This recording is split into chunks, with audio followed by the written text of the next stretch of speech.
Hello, everyone. Welcome to It's a Long Story, a place where we roll dice, we tell stories, and we create magic.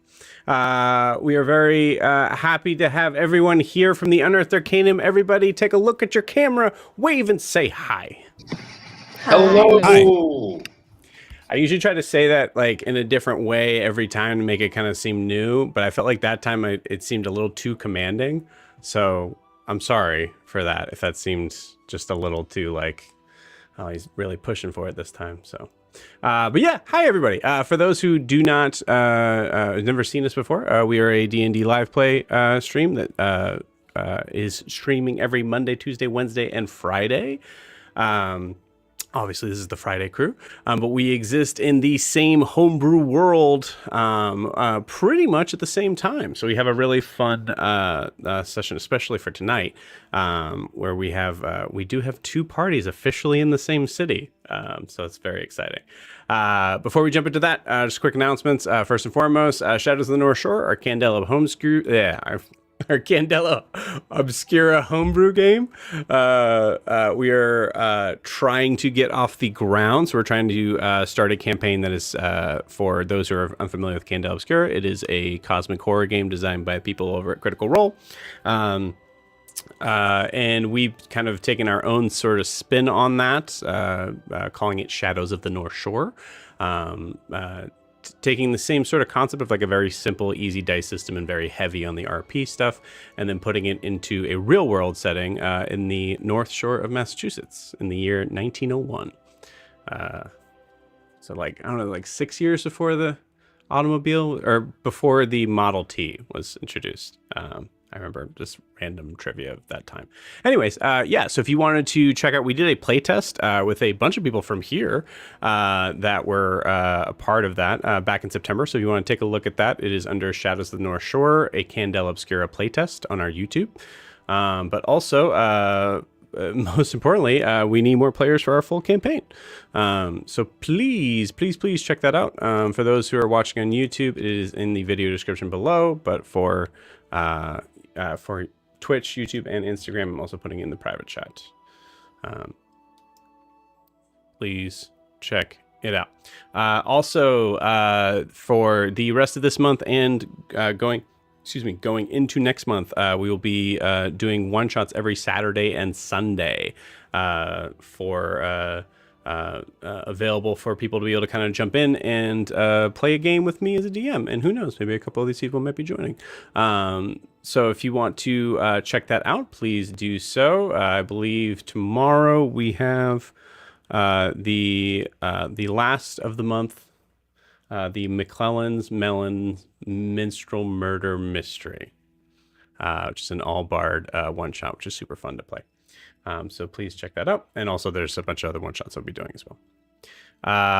Lastly, if you're interested in helping us out, the best way to do so without having to spend very much time or money is just to subscribe or follow whatever on YouTube or Twitch that you're on.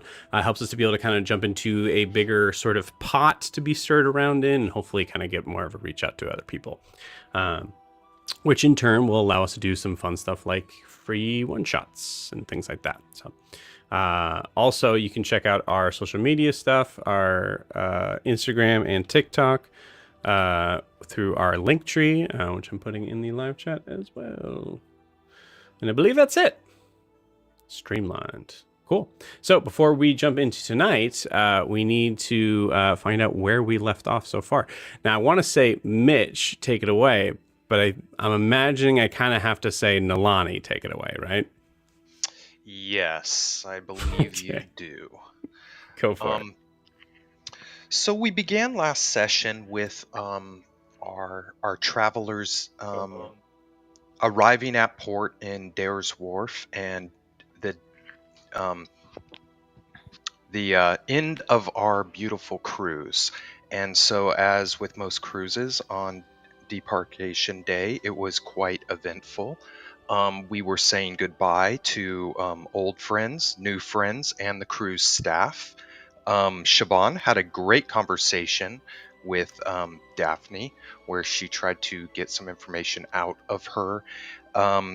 Yori had a very strange conversation with Gutter and kind of with the rest of the crew and some of the group trying to decide what to do with him. It kind of made Nolani think of a time a neighbor was moving to the city and had to leave his favorite cow behind and was very distraught about what was best for him, and leaving him at the farm versus taking him to a unsavory environment.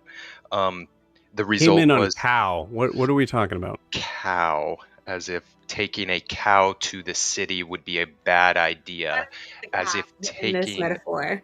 Who's the yes, cow? Gutter. Gutter is Oh, the cow. okay. All right. Okay. Please continue. So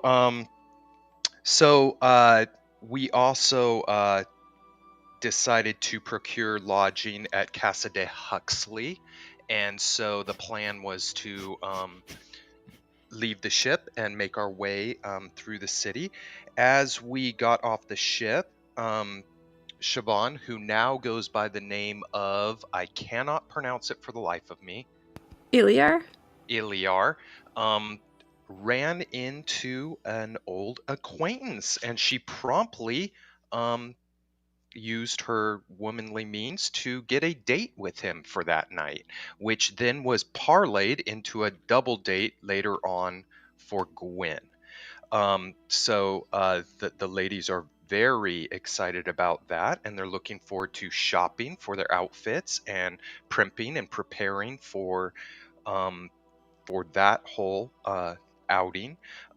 As we made our way through the crowded city, we were being groped and propositioned. This made Nalani pretty uncomfortable. Um, and it appeared to him that maybe um, Siobhan was a little jealous because she took offense to all of this, made him invisible so that he would not get all this attention, and then he felt really icky by all of the attention. Really was looking for a shower to take, a crying game type shower in the corner, to wash all this filth off of him. Um, Upon arriving at Casa de Huxley, we discovered that it had not been used in years. There were booby traps everywhere, and that he had obviously left in a hurry under duress. There was a smell of poison. There was obviously a lot going on. Um, Eventually, the conversation turned to a discussion amongst the group, which Huxley participated in and out of, which we did pretty much our favorite activity, which is confront each other on proposed wrongs to ourselves by them. There was a lot of um, accusing Shaban of maybe not being forthright with the truth and telling everybody everything. Huxley chimed in. He brought up some very interesting points. I mean, and essentially made a lot of sense about whether Siobhan should be trusted at all and kind of what her motives might be. So it was very thought provoking. We kind of were left, or Nalani was left with the kind of questions like, what are we doing here? Who can we trust? What are the next steps? The group was really slow to kind of make some decisions here, eventually landing on it was about 4 o'clock in the afternoon. So that left us plenty of time to go shopping together, and then for either part of the party to continue shopping, and the ladies slip off to their date, or all of us just kind of crash the date. I think that's kind of up in the air. And I think that's kind of where we left off. Clinton? Siobhan also gave the whole group a rundown on who was in charge, the various How did I organizations. miss that? Yes, we had It was quite images. a Yes. long and very helpful and informative conversation. And at the very end was oh yeah, and maybe look for my daughter. At the very end of that conversation, a single sentence, which Huxley, Alistair pointed it out to Huxley that maybe Huxley was right because of this, but Nalani understands, but I just can't catch a break with these guys. We'll see if anything changes tonight. Awesome. Cool. Thank you. All right. So without further ado, we're going to jump right in, gang.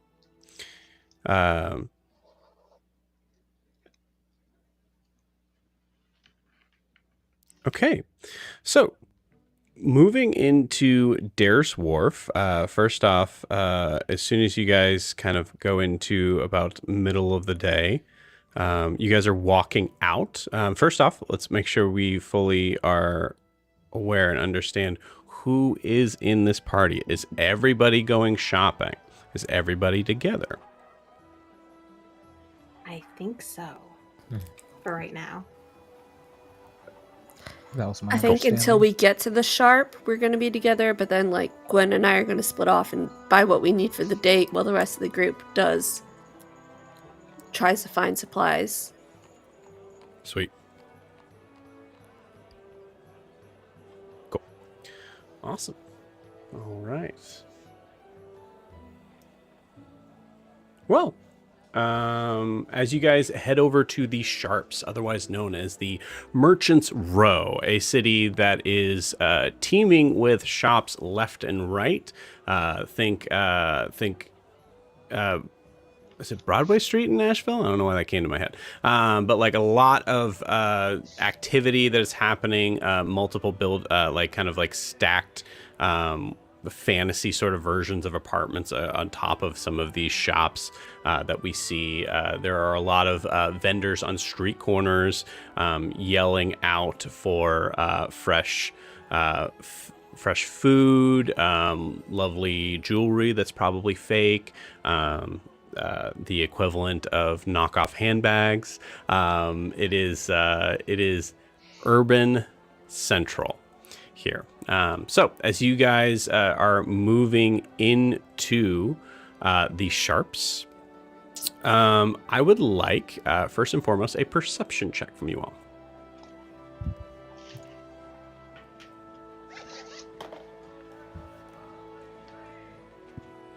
it's a dirty 20 from Alistair. Okay. It's a solid 8 for Siobhan. 12 for Maria. Oh, we You got forgot it about at Mama the Maria. end. Mm-hmm. That was Mama Marie. Mama. Marie, Oh yeah. Maria. Yeah, I missed Maria. that. I was gonna say one. it definitely wasn't Maria. Yeah, it's All right, Mama Marie. You keep changing it. I'm trying to. The best it's- part of a disguise is when the name keeps changing. Proving Daphne right. Incredible. I love it. Yeah. Okay. Cool. Sorry. Let's get those perception checks one more time. We'll go in order now that I assume everybody's here on this. So, Alistair.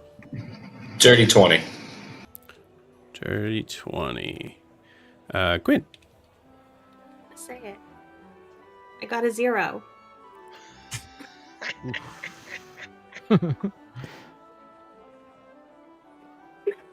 Sorry, just letting that sink in for a little bit. It's so beautiful. It's a great place to get a 0 on perception. It's a DM's dream right there. Incredible.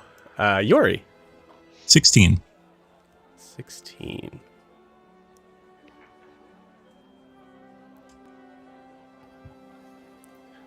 And then I believe Siobhan, I believe you got an 8, correct? I did. Okay. If you're wondering if you should spend something, notice that I am typing these in. I don't think I have anything to spend other than, can I just get advantage because I know the city? A smile and I'll some allow it. words. I'll allow it, actually. Yes, yes. Oh my god, that's so much better. That's a 21. Okay, cool. Incredible. Nalani. 18. 18. And Io. 12. Fantastic. Sweet. I just want you What? guys to know I took a free advantage and I rolled a -1. So don't cheat Incredible. the DM. That's the lesson. Gwyn, in your own words, for the very first roll of this session, please tell me is Gwyn possibly You know what? like? I think that there's so much to look at and pay attention to that it's just sort of overwhelming, Right. in like the stimulation sort of way, that she can't pay attention to any one thing for longer than like 10 seconds. Yep, I love that. Fantastic. So it's not that she's not noticing anything, she's noticing everything, and it's just sensory overload. Yes, the ADHD friends agree. Yes. Awesome. Okay, cool. Well, as I mentioned, the shops themselves seem to all be open.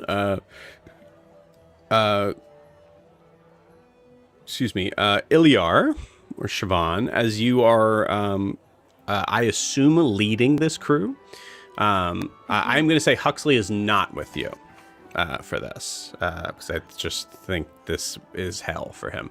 I think I would take them to the Whispering Vial first to drop Cool. off the boys, and then go dress shopping. You got it. Sweet. Okay, good. Good. Okay, awesome. Sweet. All right. So you bring. There's a lot of like bright and colorful looking shops all around here, and then you notice there's the one that Siobhan brings you to is this area that's kind of like tucked off into a corner, very dimly lit, deep, like verdant green kind of awning sort of sitting aside, and then the words "The Whispering Vial" written on top of them. When I say dimly lit, it is almost I would say it's almost just dark. Like think, well, for anybody who's, this is such a weird reference for me, but think in the like heavy sort of like, if you guys have ever been to like a witch's shop in Salem, it's like that. Or if you've seen Hocus Pocus, or the second one, where they're in like a really dim, I don't know, what a crazy reference. Anyways, it's dimly lit. So Siobhan, do you think you leave them off at the door? Yeah, I just turned to the group. We don't have much time to get ready for what we're going to do. This may have some of the stuff you're looking for, Alistair, on your list.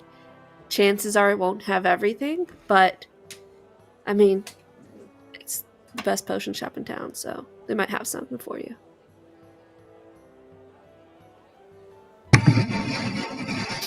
Here, like it doesn't Here, look yes. like anyone has ever comes here.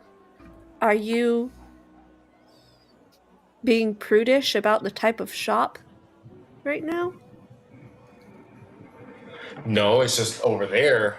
It seems like things were moving a lot, so like in and out. Over there is where you can buy the knockoffs and the cheaper shit. This is where you go for the real stuff. So, do you want to go in or go be a tourist? Actually, I wanna dig into what you just said there. So this is the real Marie shop. talking? Well, I'm assuming that we're in confidence here, so that's why I'm. You're absolutely not. You're in a crowded street. Okay, in that case, licensed So therapist, yes and, Marie. yes and no. It's so loud, you do imagine it would be hard for anyone to hear very much on there, but yeah. okay, in that case, I think. So, darling, just to be certain, how likely is this place to cheat us? This is Dair's Wharf. If you don't keep your head about you, you'll get cheated at every turn. What would you recommend, honey? Go see if they have what you need.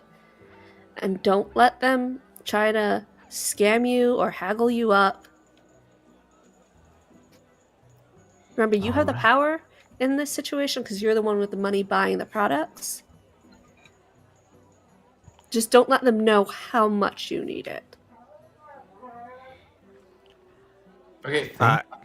in this moment, you do see a very heavily hooded figure kind of comes up and goes, "Hi, sorry, you guys lost? You need me to help you find something?" No. Okay, I'm just noticed you guys are standing in front of a corner, and if you needed something, I can help you out. Small If I fee, needed something, I $5 wouldn't check. ask you. Can I do What? a I'm sorry, what- perception check on this individual? Like what? What are you trying to glean? I'm trying to see if Siobhan recognizes him in the least. And Oh, I is don't even know trying if I recognize him. because you No. didn't perceive nothing, right? No, So- not at all. Okay. I'm going to say in this situation, because Siobhan, you are absolutely right in what you're assuming. Siobhan doesn't even look up. Like, not even looking at this guy, I imagine. No, she knows these Yeah. are the people that walk up to you with their records on the street. Like, you don't need right. that. All right, well, good luck. You see him walk away. Stares at Alistair and just kind of like looks at him up and down a little bit as the vestments that are like underneath are kind of not vestments, but like your well dressed is kind of like seeping through from the cloak that you have on there. So I'm gathering we're just gonna be mean to everybody here, right? Is that what I'm understanding? So, the goal isn't to be nice. The goal is not to get swindled. Just remember And then that. I walk into Everyone's the out for a buck. I I think don't know what you said, Clinton. He Nalani's said, and gonna, then I walk into the shop. if possible, Nalani's gonna lean over to Mama Marie at one point and whisper, "Do you think Gwen's okay to be left alone with her?" And I think Marie looks at Nalani, probably has some makeshift spectacles and actually like moves those down. It's like, at the end of the day, I trust her. She saved our lives more than once. I know she's not fully honest, but I think she has Gwen's best interests at heart. Well, physical safety at heart, I should say. As you both mentioned talking about Gwen, Gwen, you start to wander a little bit into the current of the crowd that's moving. Seems right.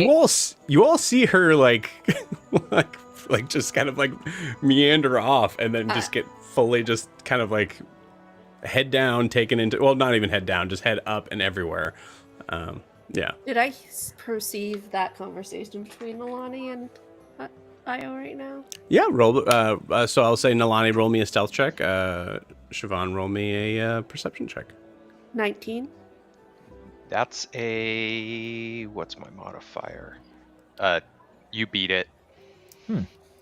I think I just glare at them and then walk off after Gwen. Cool. Make sure he knows I'm not pleased with that.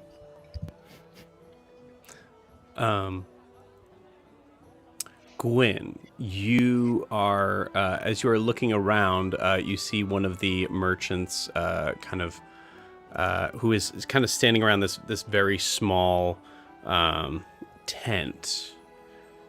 And says, "Oh, excuse me, miss. I just couldn't help but notice your left ear. It looks like you're missing an earring on one side." And Gwen, you do notice that, like, oh, something is missing. Huh. That must have fallen out. Well, it's funny. I just happened to have found one just like it here, I just found one here, and it's your earring. Oh, you just found that, huh? Yes. Well, that's very kind of you. Thank you so much for bringing it back to me. You're very welcome. I just happened to have noticed it, as I am a simple salesman of bits and baubles, and you notice that there's jewelry that is like sitting across. Yeah. I'm pretty well versed in jewelry. Is it good? Is it costume? Is it... Roll me a...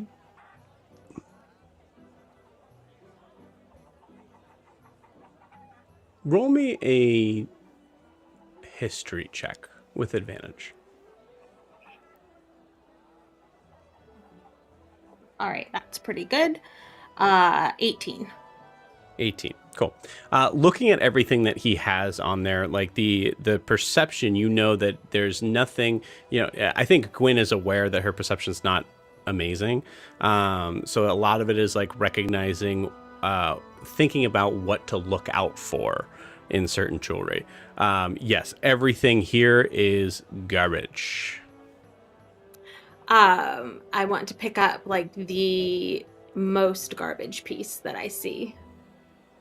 Oh, it's a fine piece. That would look very good. Maybe just a difference in that on that side. Like mix and match them a little bit. Yeah, I think that would be. I mean, it's all the rage in Dair's Wharf to mix and match. I'm absolutely sure that it is. How much? That'd be. I'll tell you what. We'll do 2 gold for you. Wow. I think that might be a little bit beyond my reach right now for such fine wares. If you would like to include the earring that I happen to have found on the ground and given back to you so graciously, I could bring it down to a gold. You know what? I'm going to take out the other earring that I took out. I think you need this more than I do. And then I'm going to walk away. Yeah, you got it. Siobhan, you catch her right then and there. So, Thank you. What did you just do? They were garbage, but better garbage than he has. Okay. So, maybe he needs it. Doubtful, but okay. So, shopping? Yes. I think I know the place, and then I'm going to lead her to the place. Okay, cool. So when we say the boys, do we mean everybody except for Gwyn and Siobhan? Okay, cool, awesome. So we'll say that all the so Alistair, Nalani, Yori, and Io are all in the Whispering Vial as Kara and Gwyn head. So you're heading to the basically the only clothier that is here. You do know that there is obviously there's multiple like sort of tents that you could also be find something in, but the Velvet Veil, which is the clothier here in the Sharps, is good. There's better ones in the Heights, but good luck trying to get up there. So I think you see a rather luxurious looking shop from the outside. Excuse me. You can see like there's actually even like a plush carpet that is sitting right in front that you notice like a grimy gentleman happens to like walk across and it instantly cleans itself as he continues his way over. And I'll say that you kind of push through and you hear the little ding, ding, ding, ding, ding as you walk in. Awesome. All right. So we're going to start with the Whispering Vial first. So as you guys walk in, you see a dark room filled with multiple vials of various substances. There's also there is a bar and a what am I trying to say? Counter. Yeah, thank you. There is a counter and there is bigger like jars behind the counter, some of which look like they have like large engorged eyeballs that are actually following you as you are looking throughout the shop. You do not see anyone here.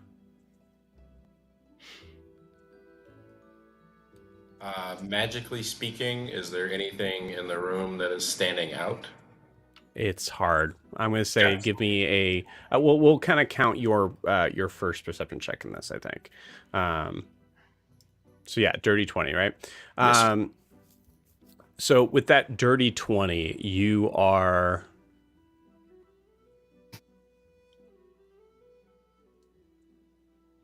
you're immediately, for you, this is not a dimly lit room, like putting that sort of like, that kind of like switch into the like eyes. You're noticing significant motes of magic all throughout this room, from various different sort of vials, ranging from colors of blue, a deep sick green, reds, purples, all kind of showing various sort of forms of magic. You do also notice that behind the counter there looks to be an extremely bright white, almost like a mist. Is it easily accessible to get behind the counter? Yes. Cool. I think I'll just start walking back there and looking to see what's behind the counter. There's nobody else in there right now. Yeah, and walking behind the counter, no one stops you. As you walk through, you see this large. Let's see, let's get a little weird here. Hold on.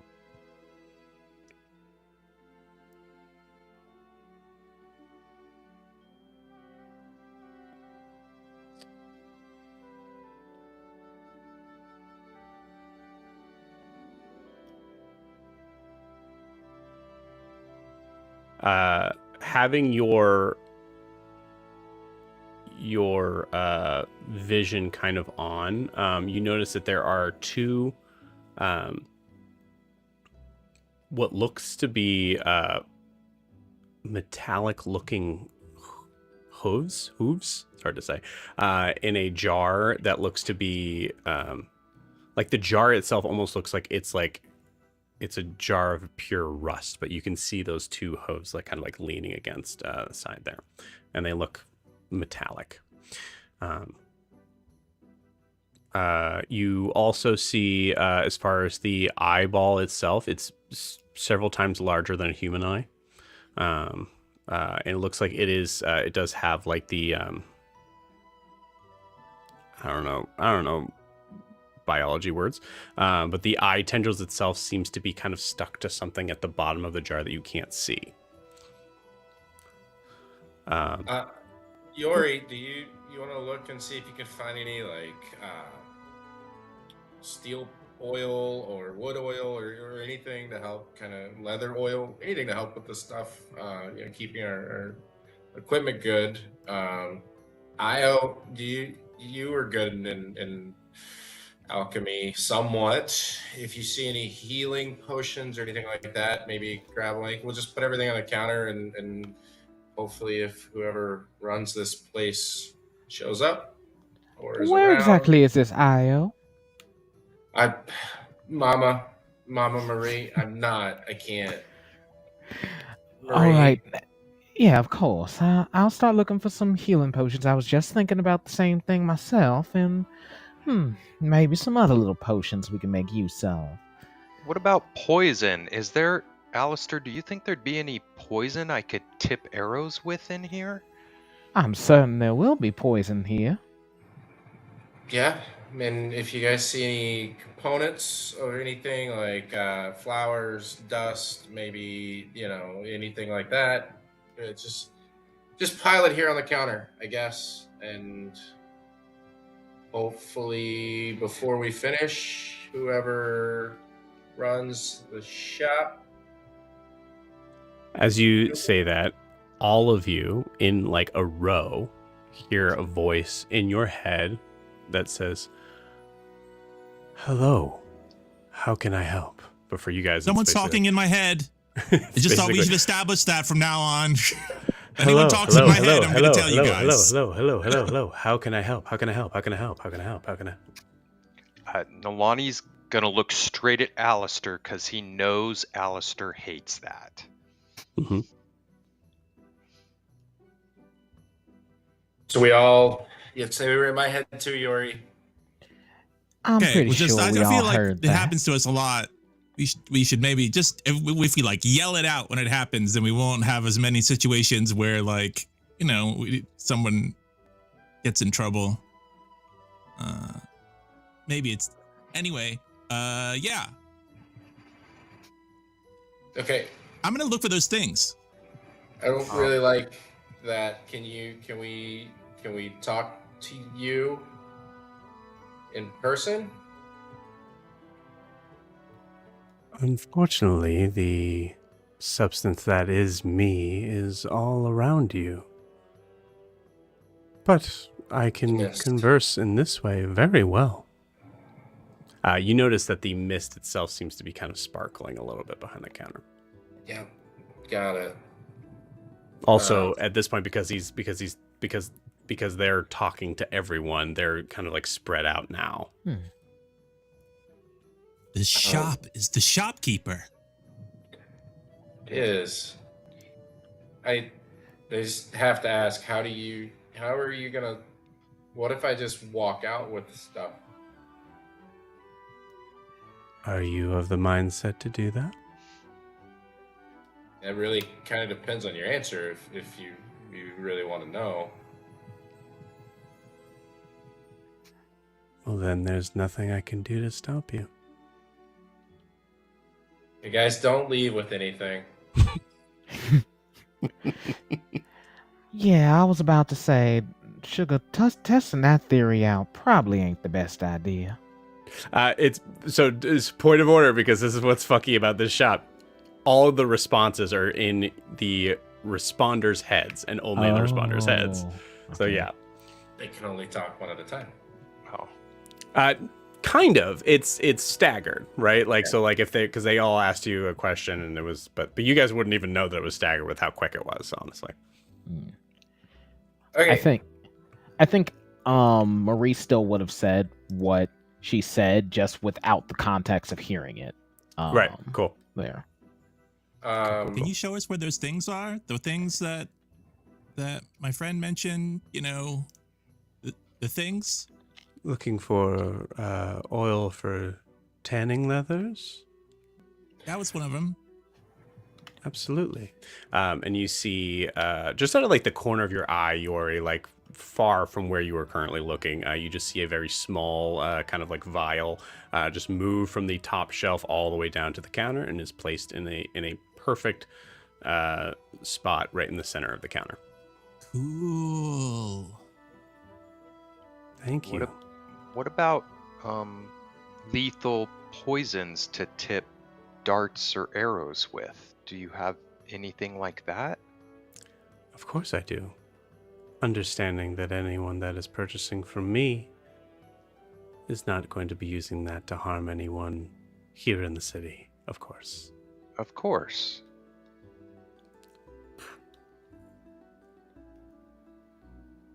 Poison goes to the counter. And I think with that, and I myself am looking for healing potions, and I think potions that would alleviate certain conditions like being poisoned or something of that effect. Health potions are near the counter. Can you be more specific as far as the other needs? Specifically, like say one of my companions gets inflicted with a dangerous spider bite, and they need something to flush that poison away. Is this a magical spider or just a common antidote? I think magical spiders would definitely be more of the concern. I see. Well, from that same sort of spot where the poison was, there's a small, blue vial that comes out and goes to the counter.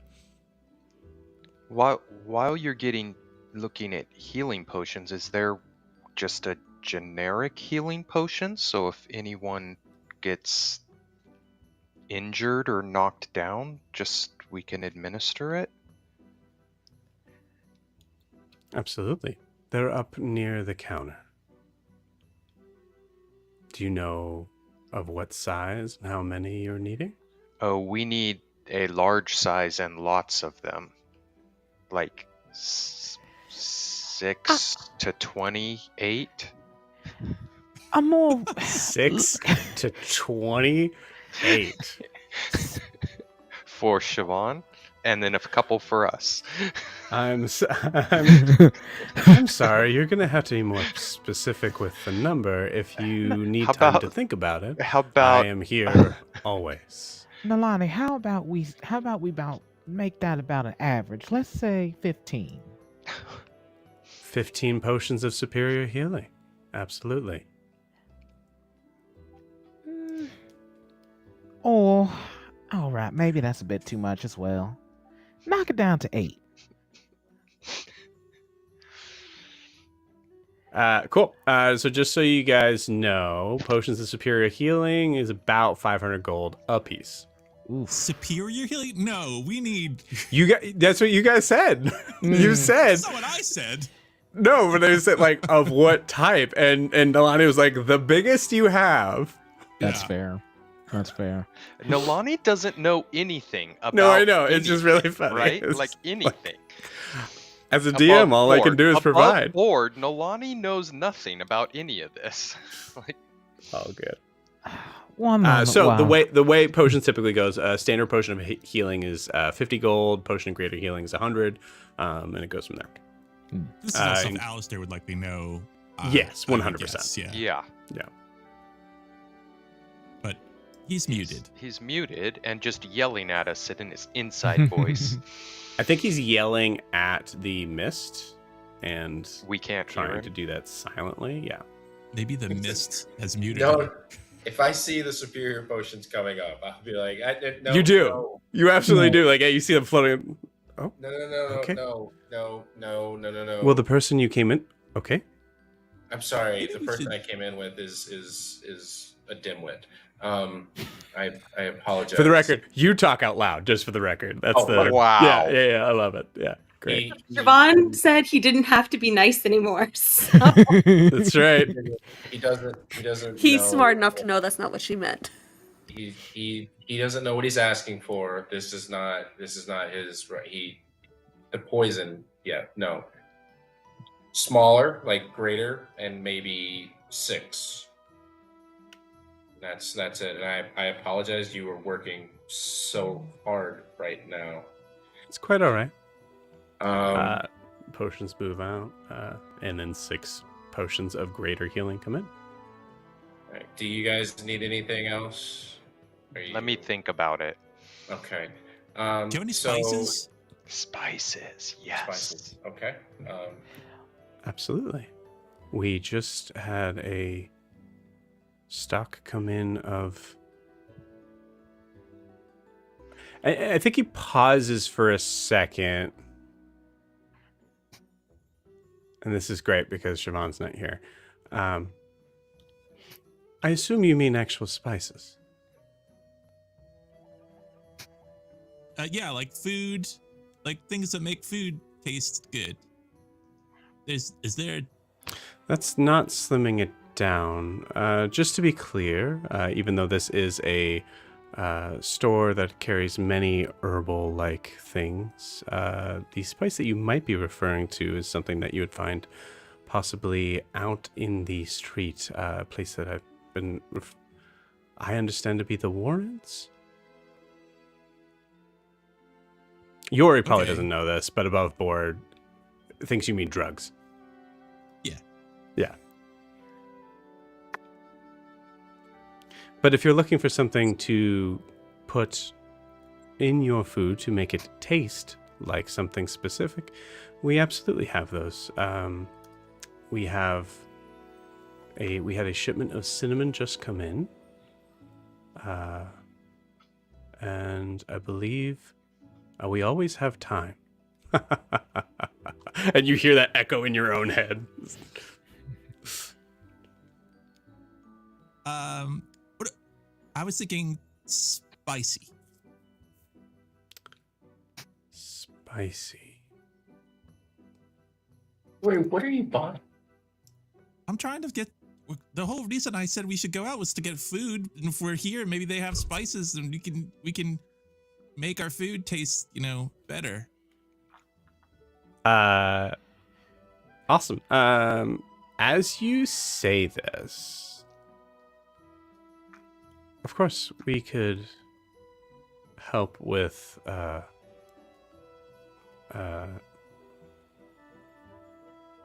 pepper, any sort of sorts of flavor, but I imagine that someone like you might be finding this useful. And you see a pouch come out and come into your hands. Smell it. What do you want to smell? At the time, I was thinking of spicy food, so I guess kind of like crushed pepper, that kind of thing. Yeah. Yeah, I think you smell a little bit of that crushed red pepper that just kind of wakes you right up. Oh, yeah, this is what I need. This is perfect. Fantastic. I will put it on the counter. You understand how it works, of course? Yeah. No. Awesome. Alistair, you Well, see a pepper, then yes. Right. You see a pouch of what looks to be like heavy conjuration magic goes up on the counter. Yuri, is that what you wanted? Well, I think it's just like some sort of spicy seasoning. It smelled spicy. I think that's what I need. Alistair, Arcana check. Also, Ire, you're in here too. Arcana check. Okay. 1 second. Not 20 for a 31. Oh, you And know exactly 18 what for this me. is. Might as well have a tag on it. This is Heward's handy spice pouch. Nice. This belt pouch appears empty and has 10 charges. While holding the pouch, you can use an action to expend one of its charges, speaking the name of any non-magical food seasoning, such as salt, pepper, saffron, or cilantro, and remove a pinch of the desired seasoning from the pouch. A pinch is enough to season a single meal. This pouch regains 1d6 plus 4 expended charges daily at dawn. Glad you found that, Yuri.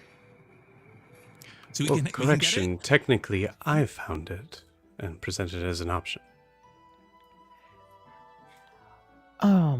My good gentle miss, do you happen to have anything that could put a person under, not cause fatal harm, but put them under a nice long rest? If snuck into a food or beverage. Not for here, of course, in this fine city, but... Of course. You may call me Zephyr. Zephyr. It's a pleasure. You may call me Marie. It's a magical mist that speaks in your head. Give me a second. I gotta take out all my dice. It's fair.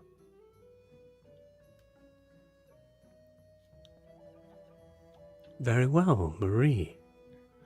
I can certainly offer those sleeping aids if you are needing that. Is there a certain amount of time that one would need to sleep for? That's A an day? excellent A question. year? Ooh, definitely just a day. I think a year might be a little overboard. To be clear, from my understanding of this plane, a day is 24 hours, just to make sure that that is what you are wanting from this substance. Yes, I think that would be more than enough. How quick acting is this reagent?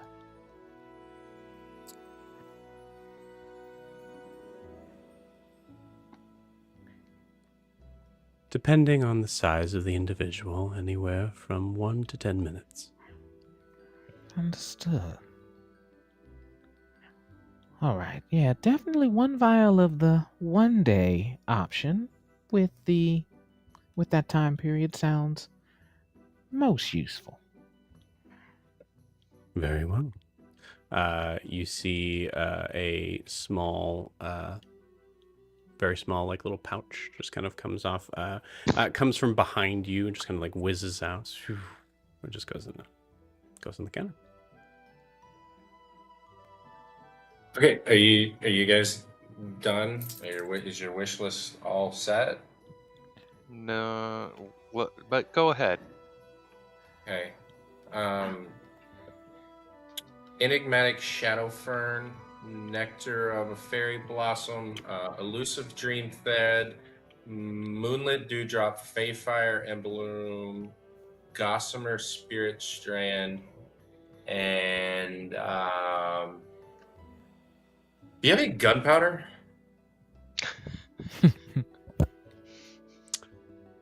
I indeed have gunpowder. How much would you like?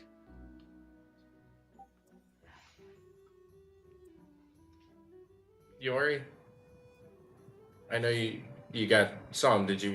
Gunpowder? Did you want any more? Are you? How much can we afford? He asked a really good question. So the other items that we named off, plus what's on, do you have all of those things I just asked you for? No, you changed your question halfway through. Oh. I assumed you wanted that answered first. No, I'm sorry. Yeah, I mean, I don't know. You know what? It's just, let's scrap the gunpowder for now. If you can look around for the other items. And do you happen to have just maybe a blank journal that I could have, or maybe not a blank journal, maybe a book of some sort, anything that maybe got left at the shop that might be anything interesting that you might have? Just I have no need to see things in this plane, so my eyes have no need for books. I apologize, even blank journals. I would recommend the Arcane Archives I hear is good. Although Okay. I don't know for sure, as I have never left. What plane are you on? I am on this plane, just not of this plane. Can I ask you what plane you are of? The elemental plane of air. Zephyr, it's pretty on the nose. Or on the wind, I should say. You could also try Swift Wings. It's the messenger courier service in the shops.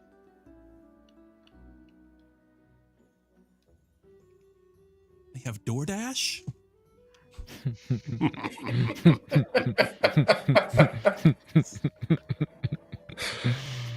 Okay. Yeah, just maybe some of those spell components would be nice. And roll me a d20 for the spell components.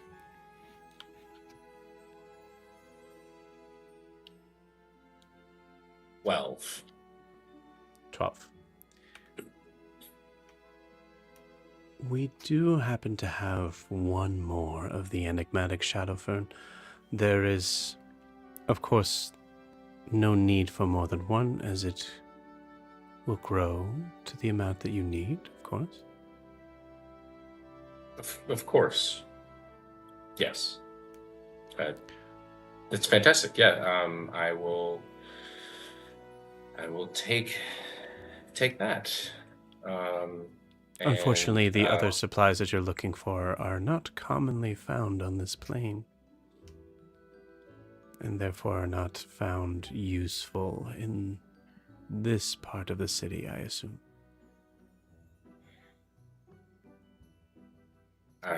Yes, they've definitely eluded me for some time. You mentioned that you had one more left. I'm curious, when did you sell the other?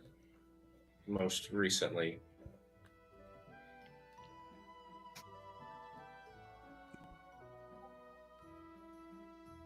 Can you persuade this individual?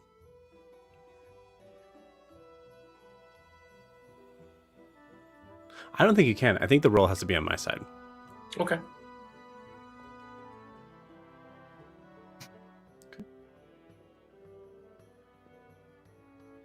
A couple of weeks ago, there was a creature of the Elven realms that found purchase here.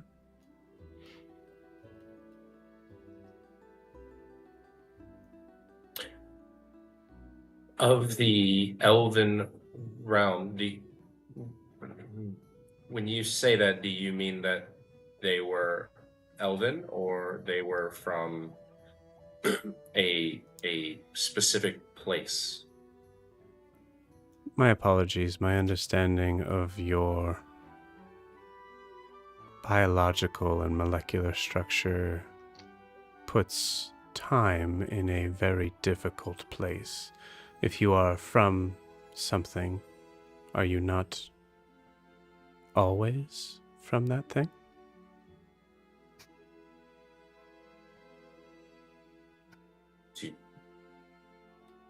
That's really not my area of expertise, but it is quite a question that has been debated for some time. Did you happen to have any conversation with this individual, or was it just a transaction? They were extremely quick with their words and knew exactly what they needed. They seemed to be in a hurry. Last question before we leave you to your day, or at least from me.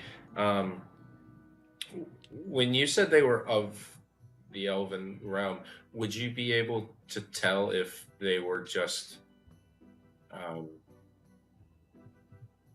pretending to be an elf? Of course. Okay. Then I do you guys need anything else? Are you asking for information on those who have not been who they pretend to be? Well, I mean, I have run across a few changelings in my travels, and I've also known a few arcanists who were able to magically disguise themselves. I was just inquiring if you were able to tell the difference. I know that it can be quite difficult for us on this plane to spot a disguise. Of course. For some beings of this plane, having eyes can be both a blessing and a curse.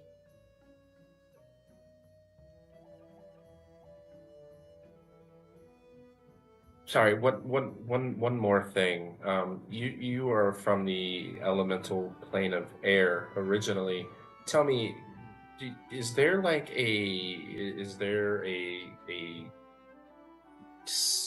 like a ruler of the plane of air?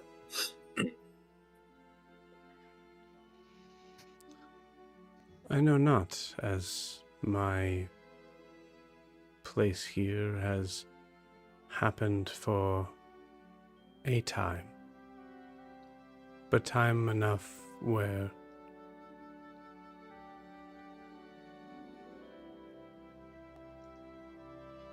time enough for values to shift.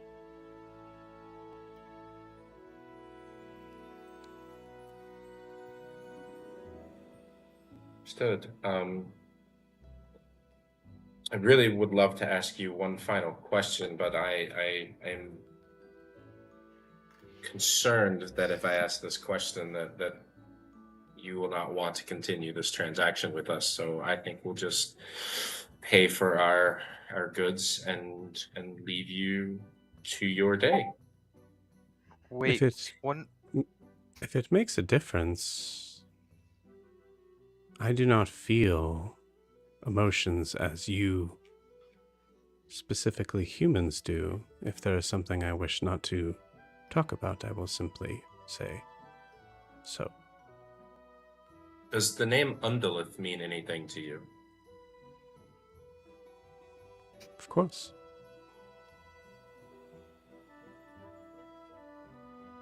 Would you be willing to expand on that answer? Undulith was one of the original elementals. Ones that birthed the plane that you know to exist. There were 4 of them, correct? Undulith being one of them? There were 4 elementals, yes. Do you happen to know the names of the others?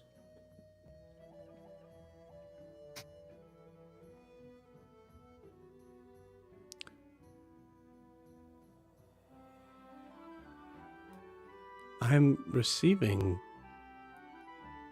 confusing questions right now from you. Your part of your brain connected to your limbs and organs is telling me, is asking one thing, and another part of you is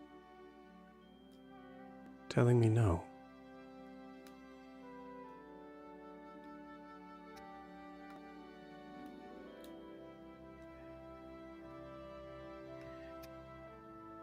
Al, do you mind sharing with the class what you were talking about with our airy friend and why you're talking about certain names?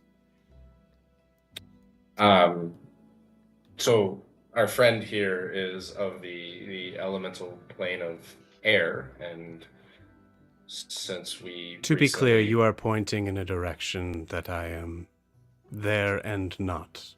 Yes. Still don't like that at all. And they've been very helpful, and I just thought that since we recently have met the other individual, that if we could get information on the list from someone who might know of them and their brothers and sisters, that would be useful for us. So I just thought I would ask. Zephyr's not leaving the shop anytime soon, and seems to be a pretty fair business person. I hear you, but I think this might be one of those time and place kind of things. I'm sure they want to get back to managing their shop sooner rather than later. And I don't know, sometimes certain questions might make certain people uncomfortable. To be clear, and this is in all your minds, essentially at the same time for the most part. To be clear, I want to first state that I am not a person, as you speak of. I am merely what you would call an entity of both many and one thing. I am not emotionally disturbed or represent any sort of time where I am either late nor early. The reason why I have difficulty answering your friend's question is that I am... We understand, and we apologize for intruding on you. I'm sure that we will gladly leave and make our way out of here. Correct, Mama Marie? Yeah, I think maybe it's time that we go ahead and finish our transaction here. While Alistair was having this conversation in his head, I kind of imagined Nalani was meandering around the shop, like looking at all the potions. And are there labels on them? Are there Absolutely not. So he's just wandering, seeing all these various shapes of bottles and packages and pouches and stuff, not knowing what any of it's used for. Yeah, give me. I want to answer whatever question you're gonna have, but also give me an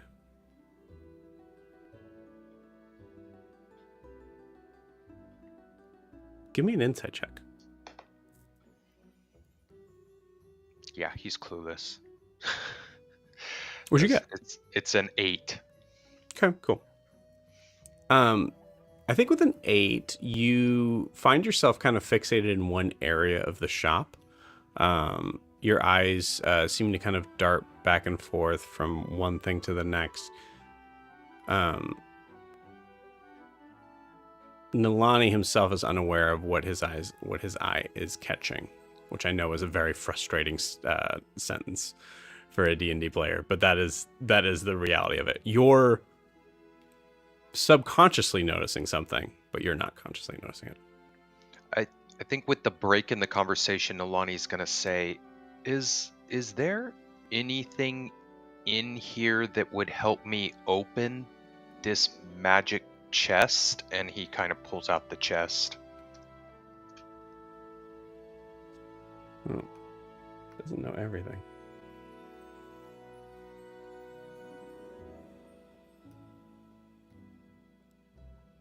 Yes, I believe so. I think he's going to look like pleadingly at Alistair with a look of, you gotta help me with this. Like,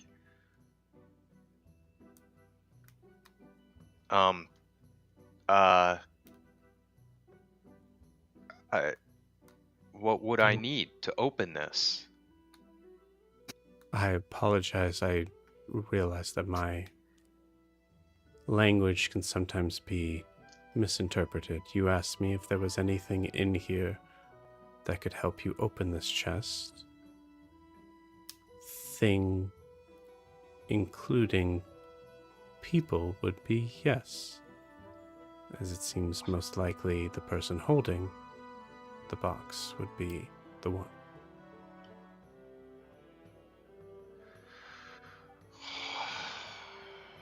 I apologize. There is a comment card on your way out if you would like to fill one out and let me know how I did. As I have stated before, I am a being from another realm, and sometimes the language can be difficult. Well, I just wanted to say, before we go, that so Snorri used to say that the word person came from an old word that meant mask, from where they used to like wear masks on like a story or like a play. And so it kind of means like a character in a play. And since I'm talking to you here and this is kind of my story, in all of our stories, I'm just trying to say that I think you're a person.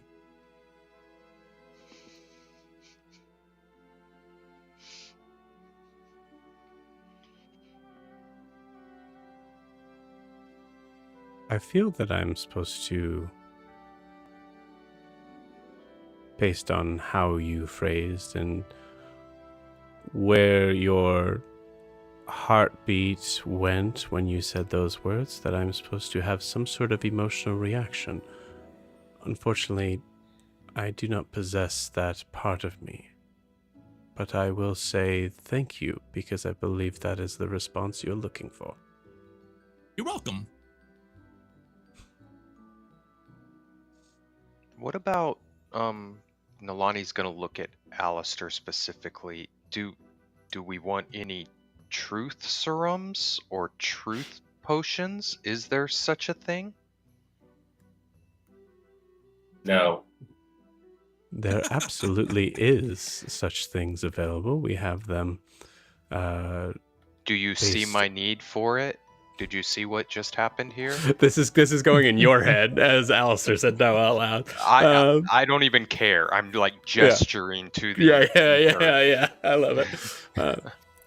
Is there a certain amount of time? Most of these things would only affect one individual, but there's some that could be transferred in various alchemy into being a sort of gas.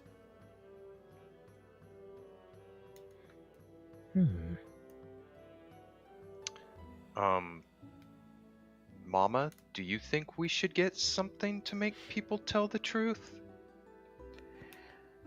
Well, do you have someone in mind that you're planning on using it with? And glasses are down, looking Nalani dead in the face for essentially a nonverbal communication that the implication is Siobhan.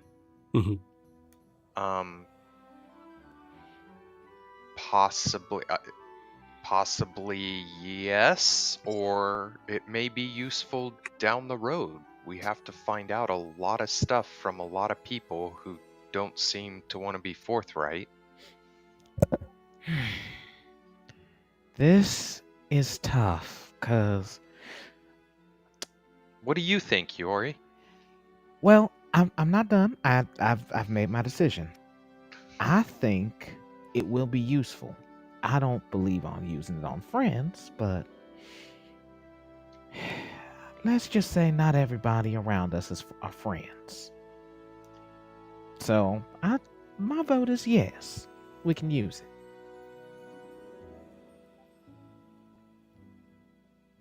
I can't think of anybody that we've needed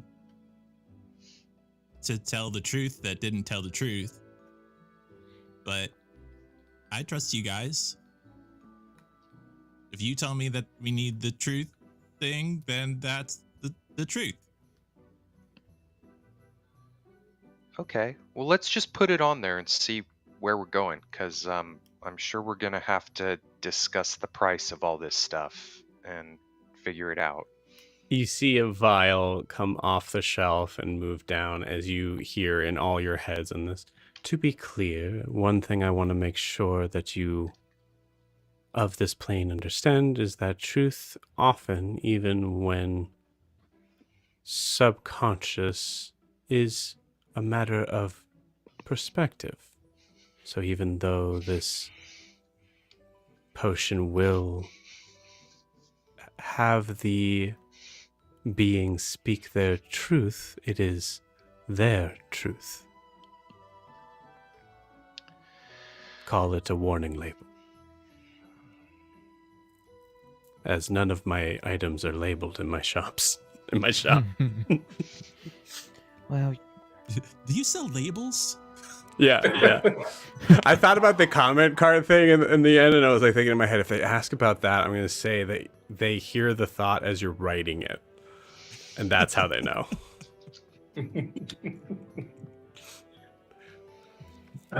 Okay, Zephyr, before my friends and I are once again broke in this world, what do we owe you? And that includes for your discretion, so that sometime down the road when someone asks about something that you've just run out of or only have one left, you don't mention the people you see in this room. Unlike many of our beings around us, I cannot promise that possibility in exchange for any monetary value. Pull out a blue phoenix flower and place it on the counter next to all of our stuff.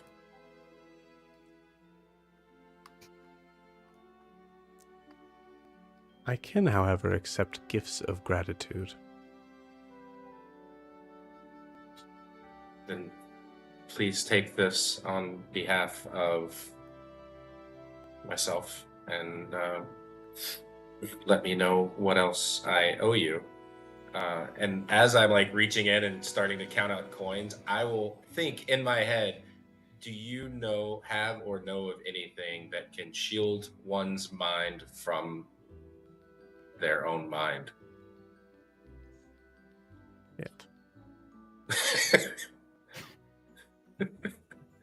That could be no, Joe. That could be a no. Yeah, no, I love that though. I think let's put a die on that. Give me a luck roll. Especially if they were interacting with another part of you, then they might get that concept that you're trying to say. Right. Yeah. Yeah, that's not that. It's truly of saying like, would that be something that they would have in their stores? Right. That's a 12. 12? Okay, yeah. I have something that I believe would do the trick, albeit it would possibly greatly exhaust both the user and the mind after. I will keep that in mind for any future moments. But please, if you could, just slide that in with everything else. I would appreciate it. This concoction, as I want to make it clear, as I've mentioned time as being different for me, I am not aware that you are wanting this specific potion before you came in. It is going to take me about 10 minutes to make that concoction, if you still are interested.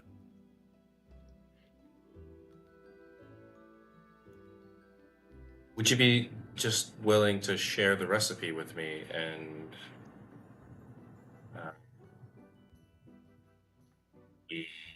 gladly wait for it as well? And I'll put another blue flower on the counter. I would not, as that is not a good practice for my business. Then I'll take the blue flower and put it back. Alistair, any haggling you're doing, I think we should all hear it at once.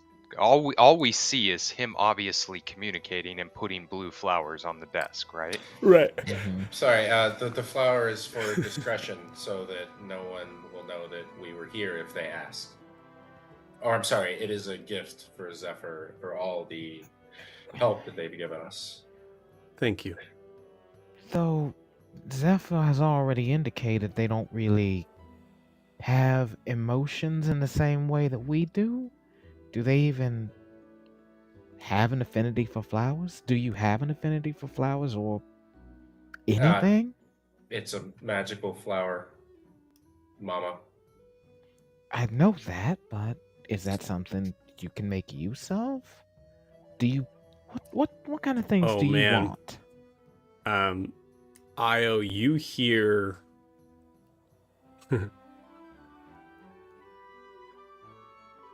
everything that is a part of something can be used to make a part of something else. And you take a D4 of psychic damage. Okay. As you like start to feel just a weird weight behind those words. Okay, am I rolling the D4 or are you rolling? Yeah, it wasn't supposed to be a Okay. penalty. I'm just like, I'm thinking in my head, like, dude, that's a fucking question to ask this thing. Like, yeah,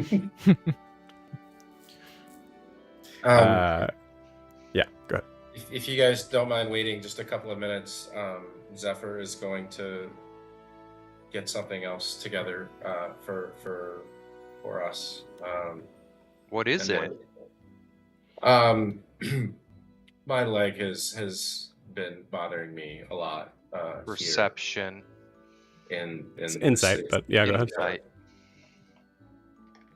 Insight. As you're doing this, as you guys are saying this, because it's being concocted now, all of the potions on all of the shelves come off and are basically kind of dancing with each other. And every once in a while, you see a couple of like vials open and go into other vials, as it looks like it is doing this right here, right now. In that case, Nalani's not going to roll the insight against Alistair. He's just going to ask the bean, what are you concocting and what's it for? Also, real quick, too, with that, didn't Alistair say out loud, essentially, do you have anything that can shield someone's... Oh, okay. He said it. Clinton's. Yeah, he said it specifically in his mind. Yep. I'm going to gotcha. ask the direct question to the bean. What did he ask you to concoct and what's he using it for? Unfortunately, assuming that this deal is being handled and dealt by your human friend up there, I was given a gift of something in exchange for services. And therefore I cannot indulge. So specifically, I asked the question out loud so Alistair could hear me. He did not hear the answer I got, so I'm going to listen and then smugly smile at Alistair and say, okay. I fucking love it. I love it so much. I love it so much. And it's just an emotion and a facial expression, so there's no response at all from Zephyr. Incredible. We're going to pause you guys there. What I'm going to ask for you guys is to put, if someone can put the list in Discord for me, and I think we'll probably kind of work out the amount of money on this during the break. So, awesome. And for our other folks heading to heading to the Velvet Veil. All right. As you walk in, you hear that like chime of a very lovely sounding bell. You notice that the entire shop itself is laden with this heavy plush carpet. There is a sign that is on like a small little like kind of like sign holder that says feel free to take off your shoes and stay a while.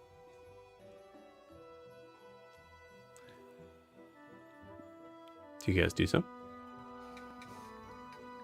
I would look at Siobhan to see how she reacts. This is her town. She knows these shops. Siobhan, do you think you've been here before? I think so. Cool. Definitely if it's the only clothier in the shop. Sharps. She's definitely been here before, so.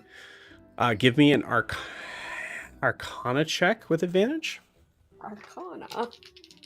Wrong person to ask. It's not bad. 14 plus 0, 14.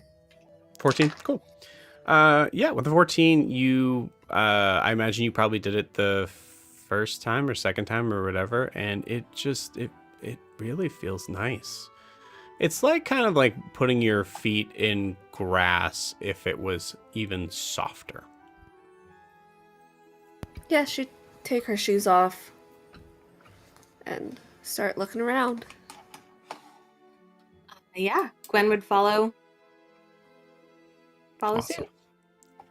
What you see is most of the clothing that is like out front, the first sort of spot that you have, is a circular rack that is slowly spinning. And then there's another one that is spinning the opposite direction. As soon as you like go out and like touch a piece of fabric, it immediately stops, allowing you to be able to kind of like look at it. And then as soon as you let go, it slowly kind of continues on. There is it looks like the shopkeeper is actually working with 2 other customers right now. The customers, I'm going to tell you just right up front, Siobhan, you don't recognize either of them. They seem to be, they do seem to be for sure from the Warrens. you notice a couple of daggers in the sheath from the female, and you see a male that is carrying a large, like, sort of wooden staff. The female is human. The male is a little bit shorter. You're not really sure from this vantage point of what I see. He probably has a little hood up. But you see a very exquisite look, and it is like the person you recognize, a very exquisite looking, I would say, in your where'd that go? In your realms, like in your perspective, Siobhan, timeless. Like, they didn't age a day since you last saw them. You see a very like a jewel blue almost tiefling that is standing much taller than a standard tiefling. Very, like, heavily adorned with jewelry, and what she's wearing has this like this sort of scarf, what's a shawl, I guess, that is, like, draped around her.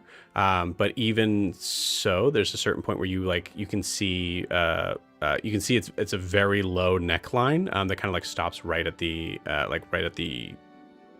sternum, I guess.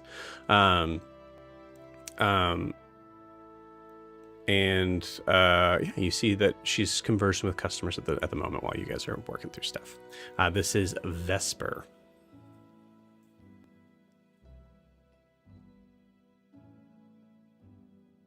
Let's say give me let's say both of you go ahead and give me perception checks.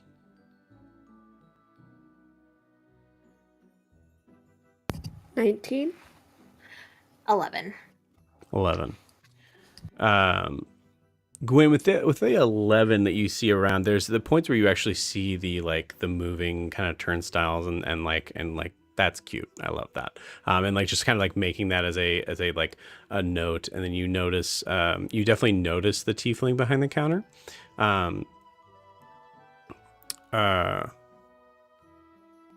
With an 11,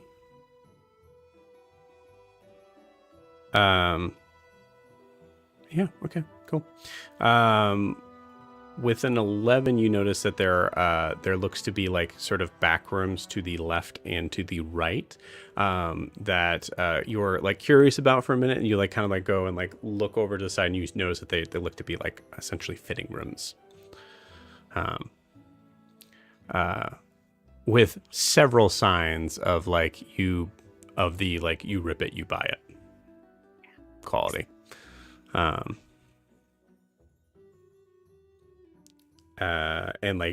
please keep undergarments on when trying to like all that stuff's there. Incredible. Siobhan with the 19, I'd say you notice all those things, and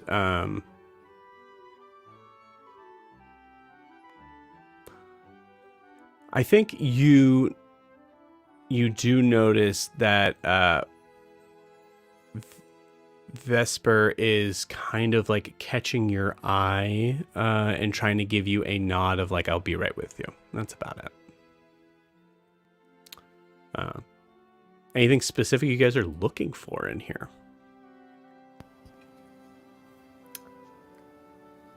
So how are we dressing for tonight? What's the plan? Well, it's an inn in the Warrens, so we can't look too well dressed. Otherwise, that's just asking to get jumped. Right. But we also want to be maybe a little conservative, but not too conservative. We don't want to get confused for the streetwalkers we saw on our way here, but we want to make sure we make a statement, right? Right. We need to stand out without standing out. Mm-hmm. Exactly. Understood. Well, let's go looking. start looking for dresses. Yeah. Cool. So on the racks, you notice that all the dresses have most of them. I'll say most of them do have the sort of realm of looking to be on the cheaper side of luxury. So like a lot of like materials that look really nice, but are cheaper to use. Albeit, I mean, Vesper is a genius when it comes to those things. So there are a couple of dresses that you definitely notice are interesting looking. I will say there's probably actually, I'm sorry, with that 19, Siobhan, I do want to probably say that you notice that there are less on the racks than you remember. And I'll say as Vesper is finishing out talking with these individuals, Gwen, you are... What'd you get, Siobhan? 19? Mm-hmm. Gwen, you are looking at like a specific dress, and I think it's one of those dresses of like I would never wear this, but it's really fun to look at. Like just a very like I'm gonna show my affinity for knowing this materials, but like a very sparkly sort of like one of those that like the like material that you like press on it and it goes to a different color. Yeah. It's one of those that's like that's too much, but it is cool to look at. As Gwen's ADHD just full on like start to write something in it. Yeah. That's right. Absolutely. Incredible. Siobhan. Okay. Siobhan, you notice that the smaller male figure that now at this point you see looks to be has a what should I say? Has a deep green face, but it doesn't look goblin green or orcish green. It has like a jeweled green sort of look to it. You'd almost imagine that like this would be a green tiefling, but you don't notice any sort of like protrusions of horns on the head or anything. Earth Genasi. You've seen some of these figures before. It looks like it is an Earth Genasi that is there.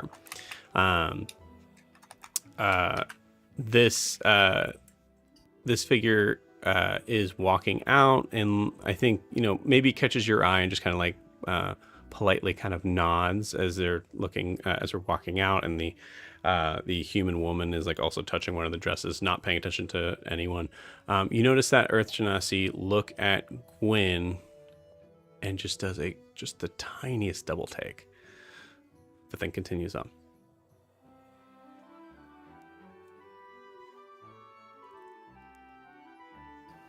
This probably wouldn't work, right? And she's still just like making the full on sensory. Veronica for now. Yeah. Do you know any Earth Genasi in this community? Gling, gling, gling, gling, gling. They're out the door. I don't think so. At all? Anywhere? Ever?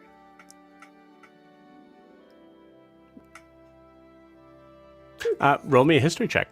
She's thinking. She meets a lot of people. Yeah. That's fair. Oh, that's actually really good. History is going to be 25. Jesus. Okay. Cool. So I think for a moment you're thinking back to like, okay, well, Earth Genasis, there's a lot of Genasis in school. There's probably a couple of Earth ones. Maybe it could have been maybe a student or whatever.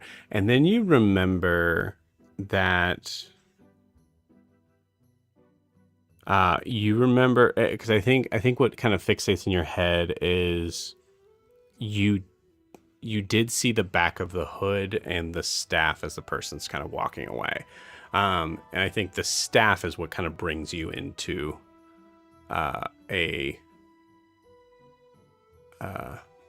some sort of recognition. 25 is crazy good because I didn't think you would get this. This person, actually make sure I got this right just to... Yeah. You don't know their name, but you do remember, I think there was some sort of interaction, most likely at a festival in Nova Sol, where you were, appreciating the festival and whatever was going on, and some sort of situation where, like, I think someone bumped into you and, like, kind of like knocked you on your butt, and this person lifted you up. I just looked up Nova Sol on Google. That's not gonna work.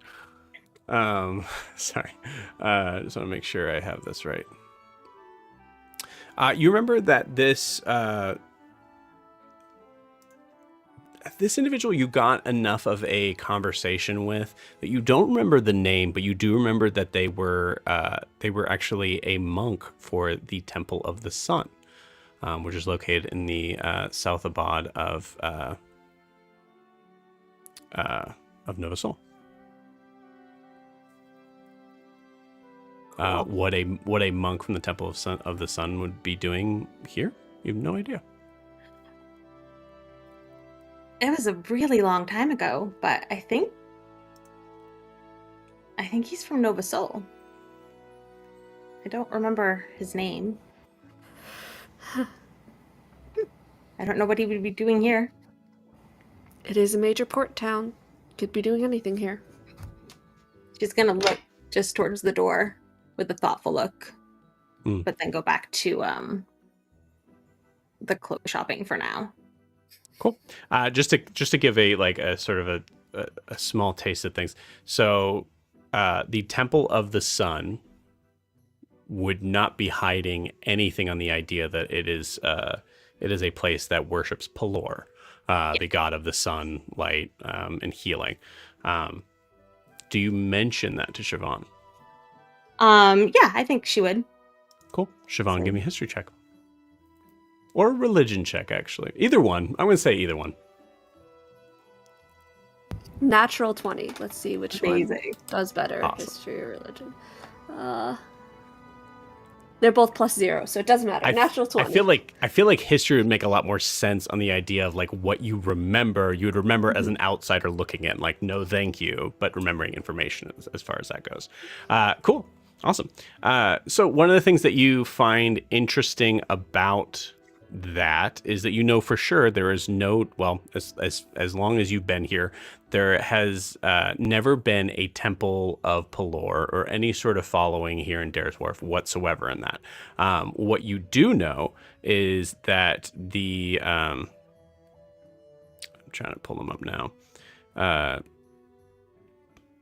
The Abbey, which is known as the Temple District, does have technically has 4 temples, so to speak, but really only 3 of them in the Temple District. So that's the Pillars of the Truth. The Pillars of Truth, which is a temple dedicated to the god Dair, which is the god of justice and righteousness. The Garden of Blood, which is a sanctuary, a garden sanctuary dedicated to Ilmater. And then the Moonlight Sanctuary, which is a temple dedicated to Selune, the goddess of the moon and the stars. Selune, the Moonlight Sanctuary, notably because you thought it was just kind of funny and you think about all the problems with that. Notably, they only meet once a month in a congregation. And you also know that their high priestess was also on the Council of Elders when you left. And her name is Celine Moonshadow. I think you also remember like a conversation where you were like saying to your friend, really, her last name's Moonshadow. It just happens to worship Selune. Seluna. How pretentious. Yeah. What was the fourth temple not in the Abbey? Because you said I know of 4 and one's not in the Abbey. Right. The other one you actually know kind of a little bit more because it's actually in the takes. This is it is on the Sea Glass Spire, which is the lighthouse tower that sits on the absolute end of the coast. But the shrine on top of that is called the Stormcaller Shrine, which is is viewed as not really a temple because it's all kind of outside, but people do congregate around it as it is dedicated to the goddess Umberly, or the Bitch Queen, which is the goddess of the sea and storms. I do think also one notable thing on there, because I feel like you also probably would have spent enough time maybe to go up there, because it's a beautiful place, honestly, and it's, you know, kind of overlooking the ocean and thoughts of adventure and escape and all that. You most likely had talked at one point in time with the with what was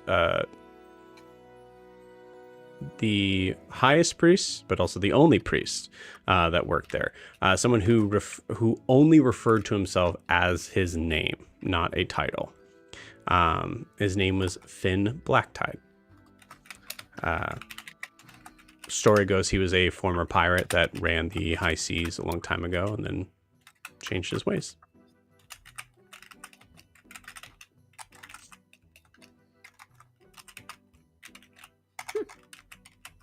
So again, not something that necessarily definitely doesn't tie to Pelor. I think there is like a part of you that like thinks like, if anything, it's the opposite. Yeah. He was nice, actually. Interesting. Don't see their type around here a lot, but then again, it's a Joe, big can I city. ask? Sorry, one more question. No, please. That particular interaction, I'm assuming there was like no romantic interest on his end. Like, was it just a None at all. nice, Very amazing, pious, yeah. like probably the first of her teenage years? Yeah, I think that's probably how you kind of like remember it, as like a realm of like, this is a good person that is only seeing me for maybe what's inside. Yeah. So she just looks a little bit like, and then, yeah. Notably, he didn't, like, if he recognized you, he didn't stop to chat. And you don't think that doesn't necessarily make sense. So either he thinks that you're not who you are, like he was mistaken, or can't really figure out where he knows you from. The same thing. Yeah. Or he's busy. Yeah. But then again, they're in a clothes shop, so. With that, your thoughts and conversations get interrupted as Vesper comes up and goes, well, hello. Welcome to the Velvet Veil. I can see you all have taken off your shoes. I hope that you feel like you can stay at home here as long as you like. What can I help you with? Well, we're a little travel worn and would like to look a little nicer for our first dinner in town. Oh, I see. I apologize. I guess I assumed that you might have been here for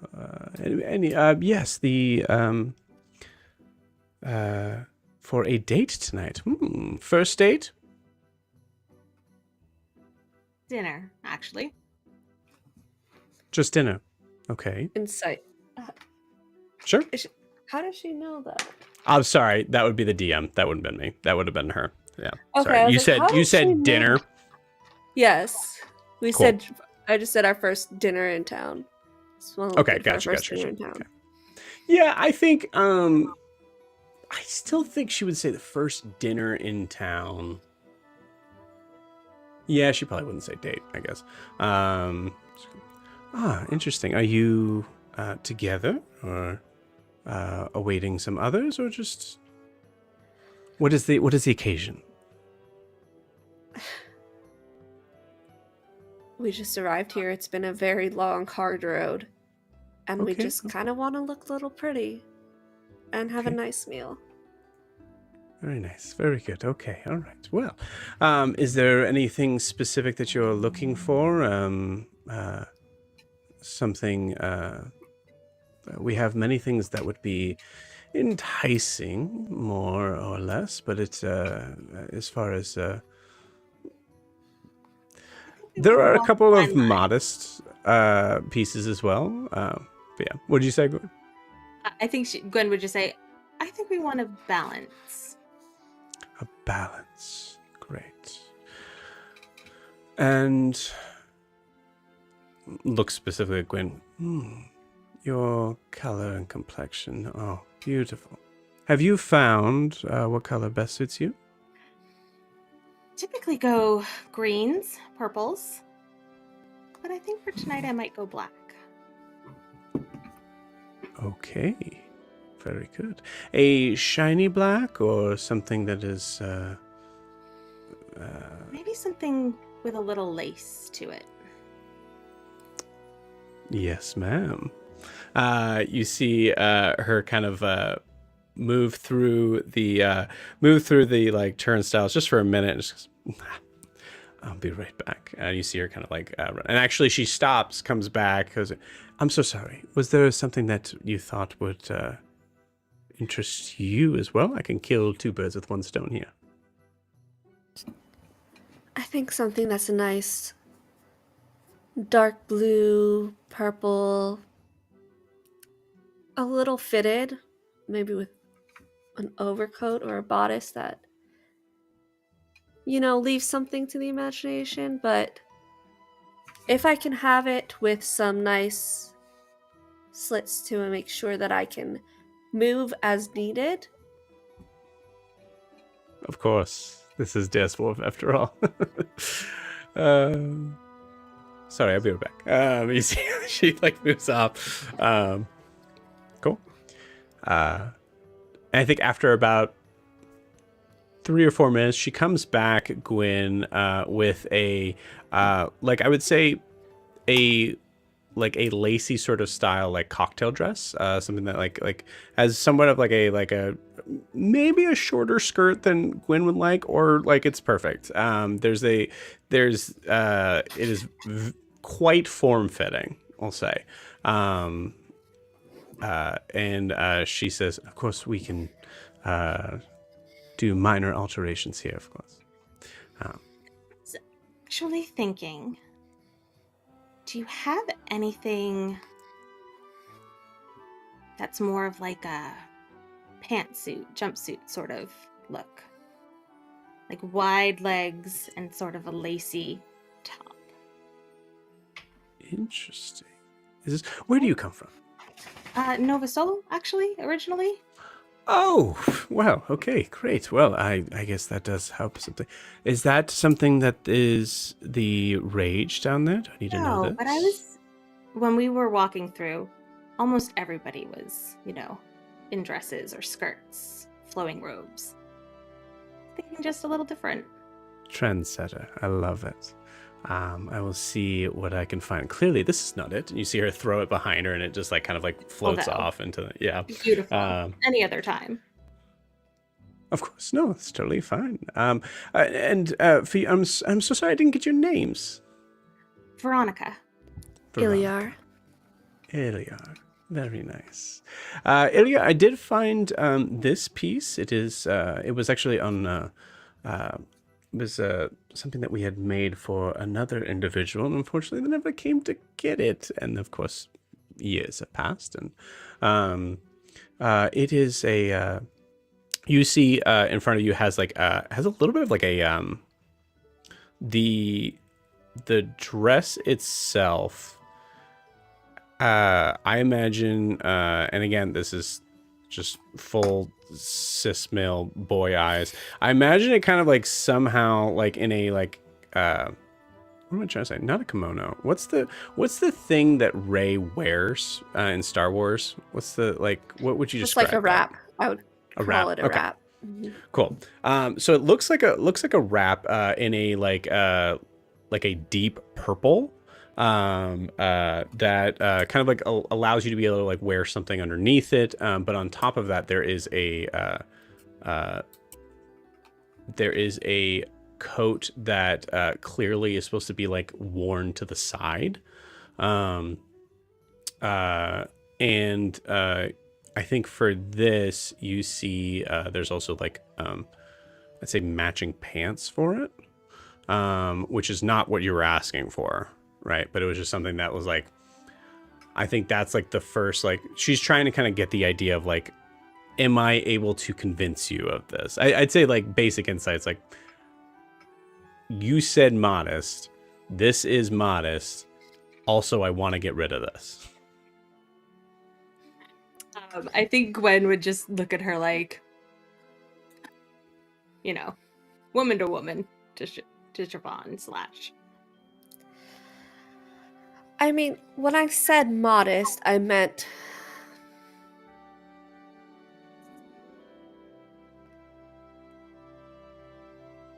displaying that I am of a different.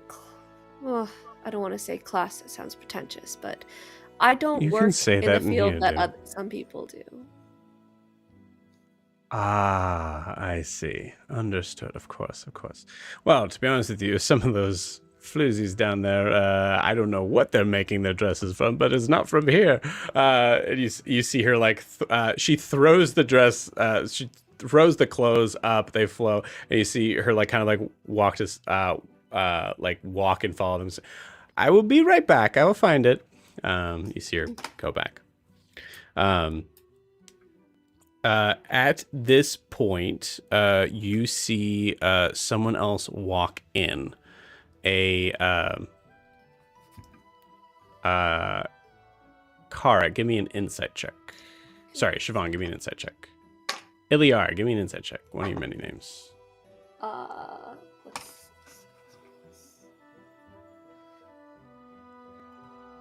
what's math?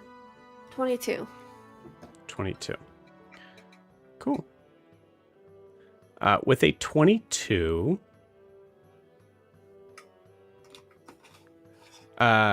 you never got this person's name, but ironically, you do actually recognize them as a. I'd say they were essentially a new hire before you left. Now I think the difference, like in the there's like a kind of like a sort of a set sort of look in the face a little bit more that you recognize that this person is a member of the Blooming Orchid.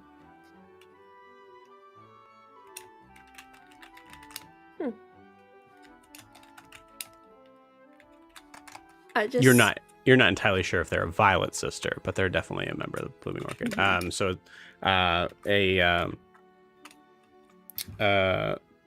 tall female, brown hair that is like cascading to sort of one side, and she's like kind of like stroking it when she's coming in. You can see that she is wearing work attire, and just comes in and goes, "Oh, did she leave already? I can, The shopkeep? yes, I'm sorry, I can wait. Are you here for are you getting it, something for the wedding? Yes, absolutely we are. I'm so excited. I know, right? Weddings are just amazing. I mean, it's. I know that I'm a little late, and well, and no offense, but it's I mean, 7 days to get a dress 7 and go days. up into the heights. It's just That came up so Yeah. quickly. I mean, how long have they even been together? oh I mean it's Hadrian. Who's to say? But Yes, of course. We've heard I've s- all about that. I will say I've never seen someone sweep him off their feet like this, though. At least not since. love a love story. Tell me more. At least not Well. since. Well, I mean, how long have you all been here? Not terribly long, but we are always ears for gossip. Not terrible. And you're invited to the wedding. Yes. Why else I would we be mean, here? we have connections. Destination weddings are always Deception check, for both of you. Okay, that's not bad. 28. Deception. Jesus That was Christ. 23. 28 and 23? Good. So 28 and 23 against a nat 1. Yeah, you're good. Can't believe I rolled a nat 1 on that. I'm going to say this. Gwen, on a 28. Yeah, it's a natural 20. So Oh, natural 20. Okay, cool. Yeah. On a 28, you don't necessarily know thieves and rogues and whatnot. You do know fakeness. And this is all a I didn't need to character roll she's for playing. that, Joe. So- Yeah. Well, I mean, you could Yeah. also just, at any point in time, you guys could be like, you guys could be like, Joe's laying it on thick, and it might just be me.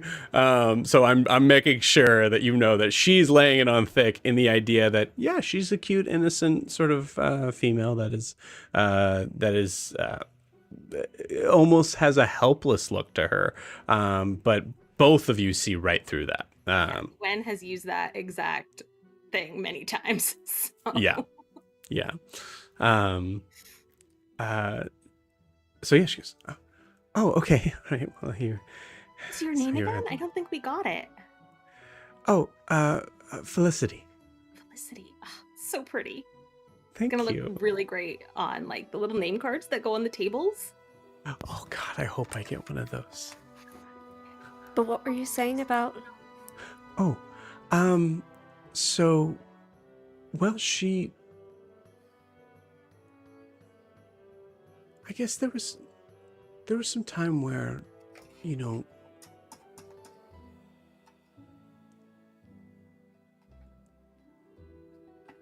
there was maybe 3 or 4 months there where Hadrian was, not himself. I mean, us girls were all talking about it and just, Like a heartbreak. yeah. Like, Yeah. oh, You how guys, yeah. tragic. So there was a sweetheart that just tore his heart right out. Some women just shouldn't be allowed to have men. I mean, I felt so bad for him. But you know, time heals all things, and wouldn't you know it, about maybe 3 years later, she showed up. she showed up at so I don't mean to be, sometimes I say this and this puts women out, but I'm from the Blooming Orchid. 3 years, though. I thought this was not 3 years ago she showed up. How long has she been here? Oh, so she's been here.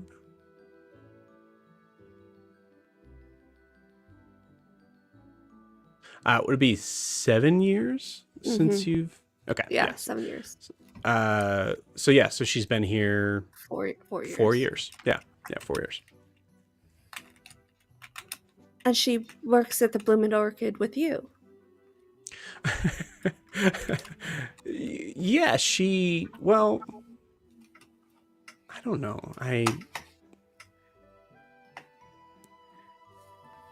She seemed to rise in.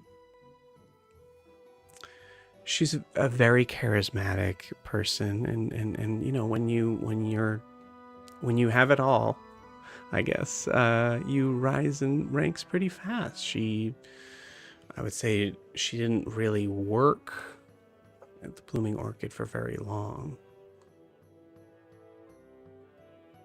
Well, sorry. No, of course she did. She worked. Sorry, I was thinking about someone else. Interesting. I How did you get wonder. invited to this wedding? How did I? Yeah. Oh, all the workers are going. Many of Hadrian's crew are coming. There's also been some people from the forgot the name. The lilies. Demon lilies. The demon lilies. Also, even some of the demon lilies are coming. I've heard Larkin himself is going to be there. And Avery's hosting it. That's why it is such a wonderful event to be going to. Hadrian Villon and, gosh, her name's going to sound so pretty. Villon at the end. Yeah. Of course, her name, Melody Villon. Melody anything. It's going to be... Just so wonderful. I'm so jealous. Jealous. I'm sure you'll Felicity's find just as beautiful. Thank you. If Maybe not someday more. there'll be a Hadrian out there for me. You never know.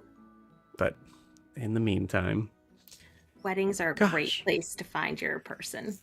Yes. Oh, yes. Think of all the demon lilies. There's going to be some single ones there, I'm sure. That's true. That's true. And, who knows? I make sure this is right before I say it. There's so much backstory, gang.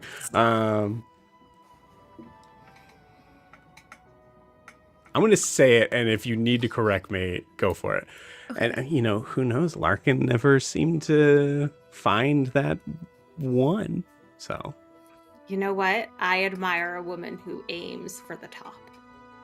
Do you Yes. happen to have your invitation on you? I just wanted to see, if there's any differences between The them. ones that were sent out for No. other cities. I have it back in my room. Of course. I would probably, frame mine afterwards, so I get it. Yeah. I guess I plan on doing that once I have the means, and also the room's kind of set up for suitors right now, so Of course. Yes.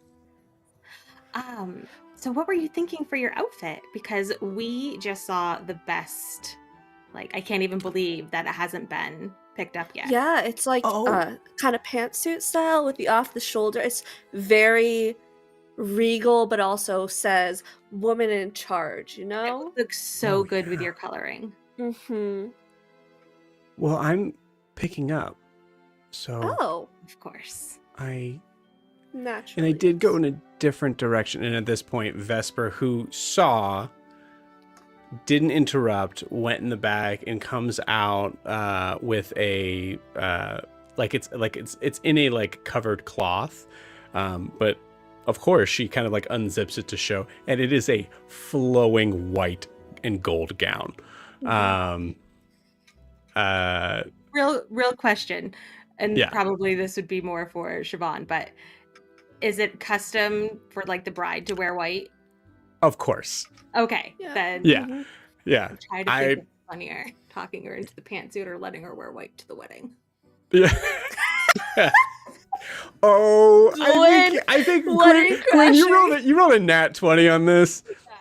You think that was a possible purposeful choice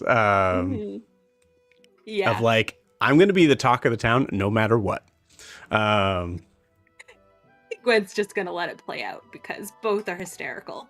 Yeah. So she doesn't care which one wins. Okay, well, I'm sorry, payment. And you see her, you see her like just reach into her bodice. Okay, there you go. Vesper, thank you so much. It was nice to meet. Did you say your names above board? Yeah. Okay. We said Iliar and Veronica. Yeah. Veronica and Iliar. I guess I'll see you there. We'll Yes, definitely I'm see sure you at the wedding. will. Well, good luck. You too. Thanks. And you see her kind of like walk out. And as she walks out, she's like, you can see in the shop window, she's trying to figure out a way to position holding the dress where it won't be taken, but also so that she's not hiding herself in any way. And there's a solid like 15 seconds where she's like, oh, okay. And just like walks out. Okay. Well, I did find this very, I'm just going to say it's a little revealing, but with the pantsuit of the like wide sort of, I think it kind of works. And you see what I'm going to say at this point, because I also picture that you guys have an idea of what you're looking for. Yeah. Gwen, tell me what she presents to you.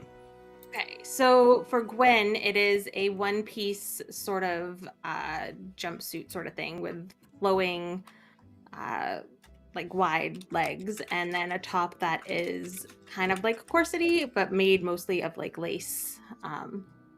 And it's high neck and has like a little silver embellishments on Incredible. it. Well, what do you think? Do you want to try it on? Yes, absolutely. Okay. So there is a there's all these fitting rooms in the back, and just so you know, in case it's newcomers, so you just have to say, "Show me," and the magic mirror can appear to talk to you about how pros and cons and whatnot. Very, very discreet. Sometimes I have to say that. And then she also presents Siobhan her dress. Kiki, can you please describe what the dress looks like? So it's like a deep blue silk gown, like knockoff silk, because you can't have that in this sharp. Right. It has high slits up both legs, but there's a kind of heavier wrap over the top.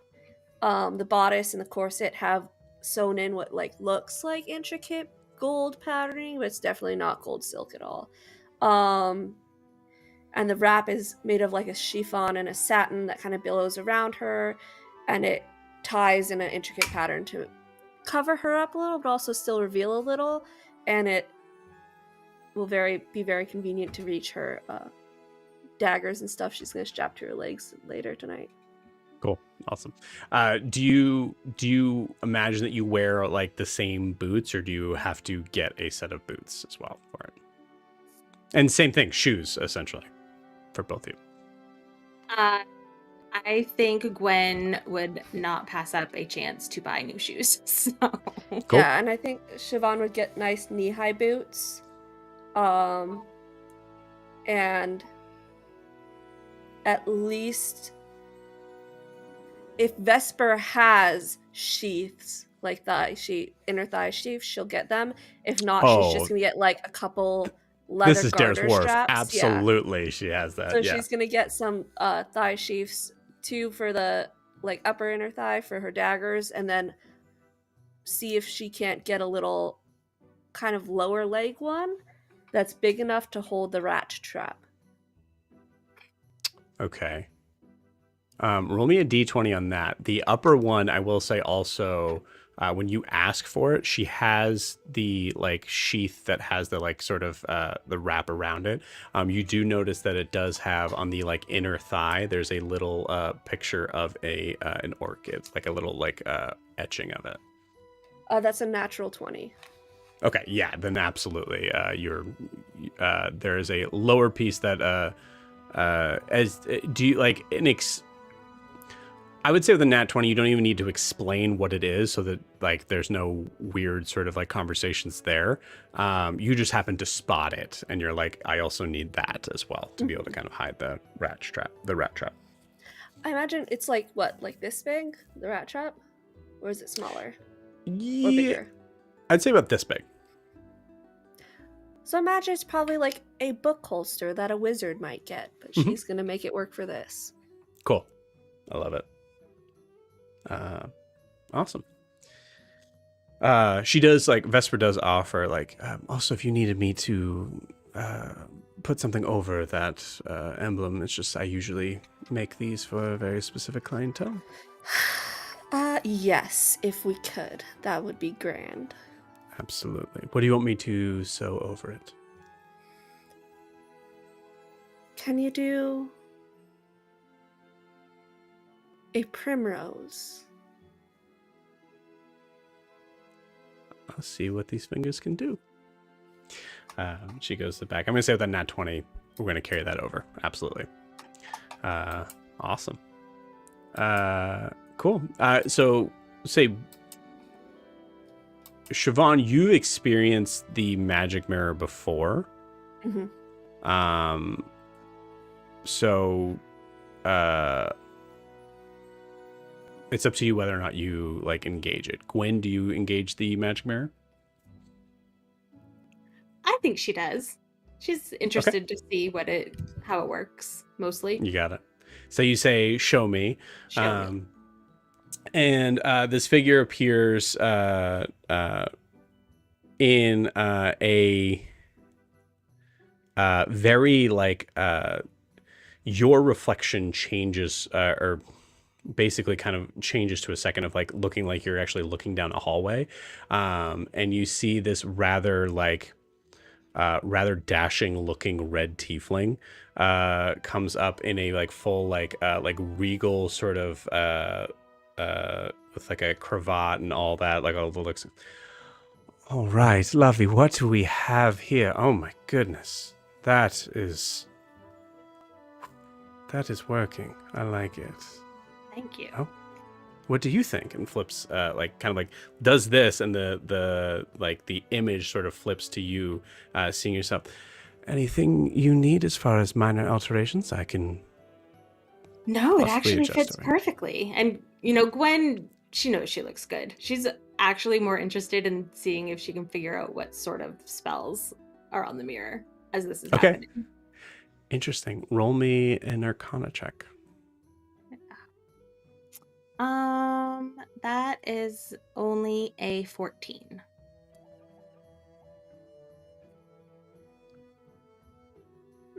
Gwen, as you are trying to take a moment to recognize magic, I think there's a part of you that is pulling from a source that you, with a 14, you notice more resistance than usual. I think her eyes narrow at that. Like, how dare you? Cool. You see the mirror immediately. Like you didn't say "how dare you," but Yeah, like no. I think the eyes. I'm sorry if I offended you in some way. Something you didn't see. Tangent. Unrelated. Okay. Maybe just a little bit of a tuck in here. I got the waist a little bit. Are you sure, dear? Is there anything you need to talk to me about?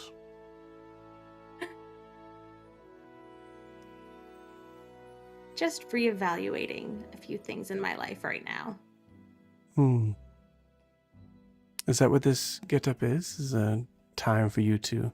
It's definitely not what you were wearing when you came in. No, it's a little bit of a departure, but I like it. I do as well. Life is a journey, is it not? If you're not changing, what's the point? Oh, I like that. I'm going to steal that later. Thank you. It's yours. Thank Thank you very much for you. support. As that's being said, you actually feel it like just kind of like tucks in a little bit on that in that midriff or that midsection. Yeah.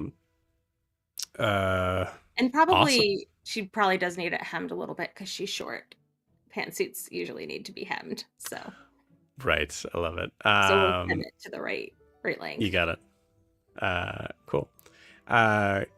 Gwen, as you get, I'm going to say again that nat 20, Siobhan, you do not need to roll for this.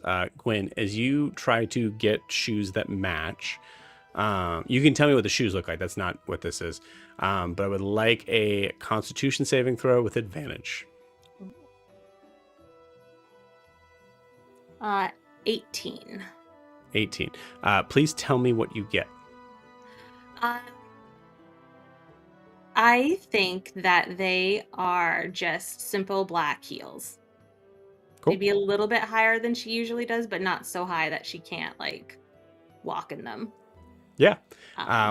Within 18, you practice kind of like walking a little bit, and you're actually kind of surprised. Like, this is it's different.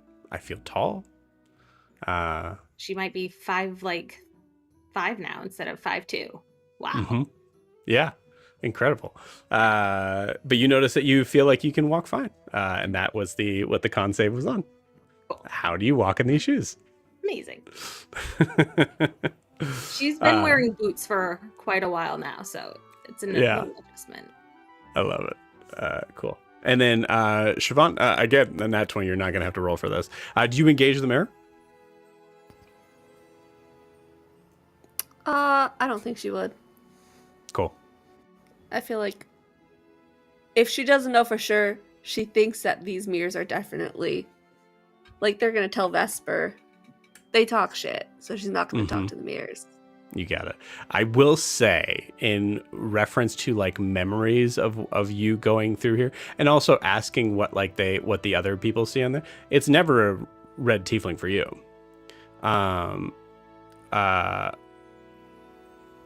It is usually an elven like figure with like blonde hair and like a half elf, I'd say, probably like blonde hair, like pointed ears, kind of scruffy, like small bit of scruff. But you remember that what freaked you out about that was that it kept changing. Mm-hmm. And it wouldn't react to that at all. It would continue in conversation, but the voice would change, and the appearance would change, and you weren't really sure what that was about. But it was like a certain point you were like, okay, all right, turn off. So yeah, awesome. And what are you wearing for shoes? Oh, I just said the knee-high black boots. I'm sorry. Knee-high black boots. Good. Cool. Awesome. Sweet. And you both kind of walk out. I imagine you walk out and look at each other. Are you wearing this out? Well, we don't have anywhere to put our stuff because Gwen doesn't have any like extra dimensional pockets or anything we can put our stuff in. Right. We'd have to go into her book right now to do that. She does not. Which we're not doing. Yeah. No. So I think. So you could have the bag of your old clothes be in a bag of new clothes. You know what I mean? Yeah, I like mean, we could put yeah. our clothes in the bag. Because you're gonna get a bag of some sort. Yeah, that's fine. We could do that. Well, cool. So here's the think that thing, because we have to go back to Huxley's place and drop that off. I don't want to like be walking around in this. There. This is such a like. Yeah. Above. This, I don't want to get my new clothes dirty viewers, before I have to wear them. Yes. This is the fucking shopping episode, okay? This is what it's about. And we are here and we are loving it. Yeah. Yeah, Our very nice new things packaged up. Also, like, I don't want to draw that attention of us dressed really nice in the stacks until we absolutely have to. Yeah. Of course. Because that would lead them straight back to Huxley's place. Oh yeah, I love that. Very nice. Cool. Great. So say with that, your totals for each of those with everything included.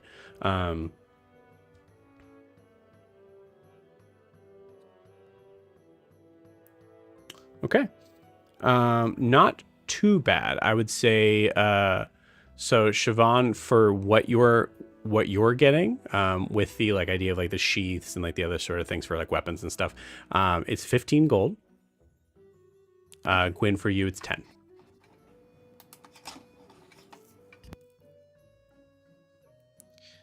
That is reasonable.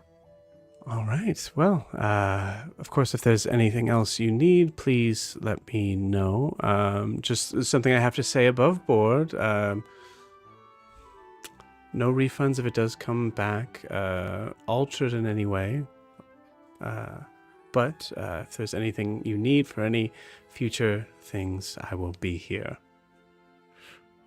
You've been so helpful. Thank you. Yes, thank You're you. very welcome. Good luck, ladies. And you see her, well, I'll say you guys turn off.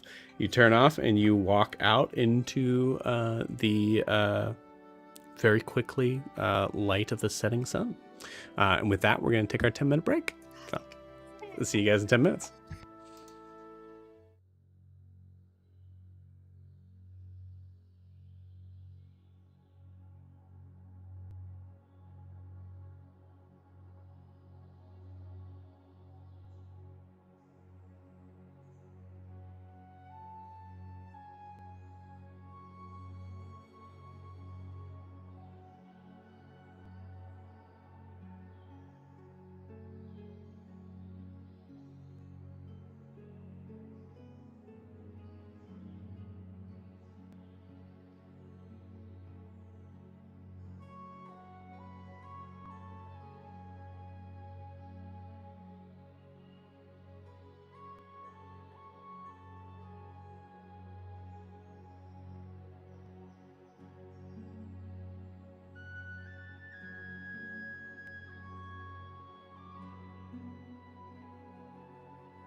Okay, so I am still tallying up totals, but at least we can go through as we come back to our boys in the potion shop.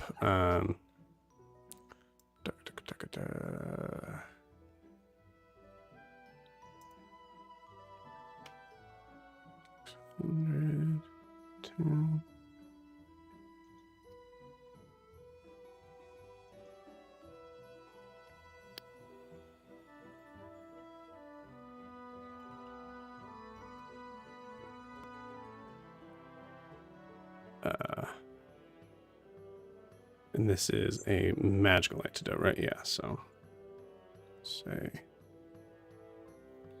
Okay. So what I'll do is I'll do this math out loud.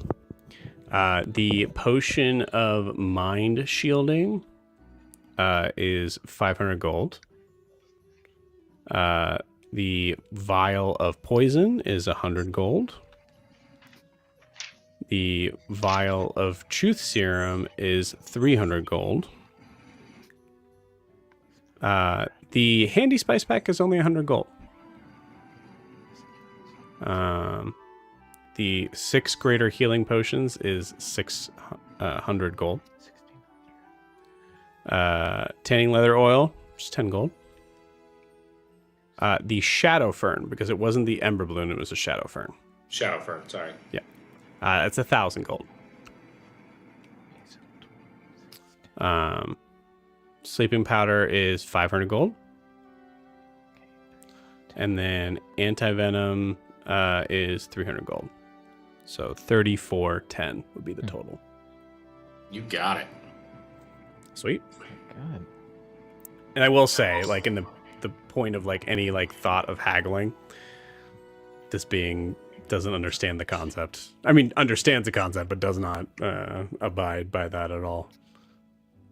Very frustrating for someone in Dair's Wharf, but cool. Awesome. So you guys pay for that and you head out. I'm going to say with the way time is going to work here, you guys would come out probably about at least 10 minutes before the girls would come out. So, and you also don't know where this shop is. So what do you think you guys do? Do the boys wander around? Where do they go?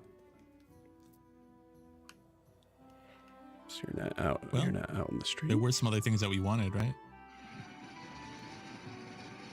Yeah. I think just IO spitballing here. As Marie he'd say. So are y'all boys hungry at all? Should we go get some food at one of the food stalls? I was thinking we should pick up some food for Huxley's place so that we had food there if we had to hide out there, if we were going to spend any time there. We could get some food now too, but I was hoping to get some stuff so that maybe I could, we could make food and have dinner there or something, or we could cook if we needed to. I mean, getting some nasty feedback, I think, possibly from Clinton. Yeah, sorry, I turned it down a little bit. Yeah, so like looking around, I'm gonna say all the boys give me a perception check as you get the idea of like, okay, we want food that we can prepare. Nat 1. Killer. Awesome. You see a mutton stand, and it's just hard to look away. 23. 23. 21. Okay. 21, nice. Dirty 20. But Okay. Nolani's not going to be looking for food. He's just looking generally, like, at the shops, like the names of the shops, what might be there, whatever. Okay. For the names of the shops, okay, cool. I like that. So what I will say you see are some of the names do not... some of the names kind of like represent pretty clearly what's in the shop, but others you're not entirely sure.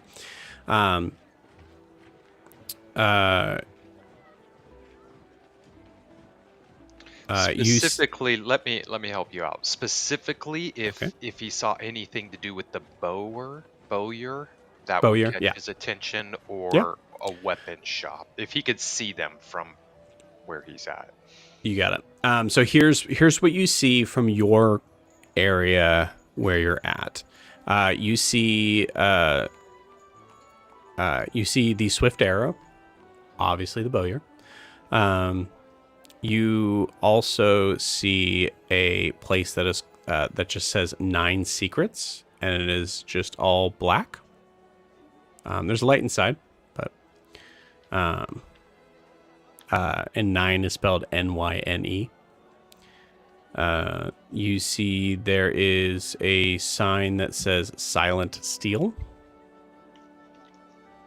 And I'd say that's about where you are in that sort of vicinity, in that check. I'll say for Alistair rolled a 23. Well, I think Yori also rolled a 21. You do see at a very far end, and we'll say you kind of notice this probably when you're getting closer to where the clothier store is. You see, because it's definitely gonna be closer towards the takes, the docks essentially. You see a store that says the Harbor Hoard, which we'll say with those 20s there, you imagine is probably the general store.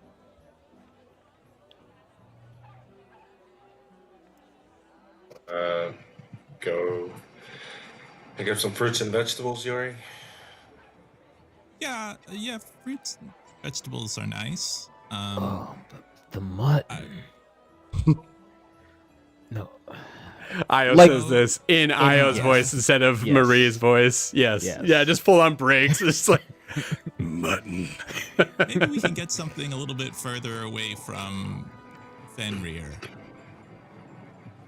I mean, I think Nolani's just kind of edging towards the bowyer, just looking at it, curiously looking at it, and subconsciously moving towards it. Not swiftly, just kind of. I'm imagining we're in a circle discussing things. Yeah. You see in the shop window is a silver arrow that is that has a backdrop of what looks, when you get closer to it, you actually feel wind pushing from it, and you can see it's twisting slowly in the shop window. Picture kid in a candy store, just kind of Yeah. edging towards it subconsciously.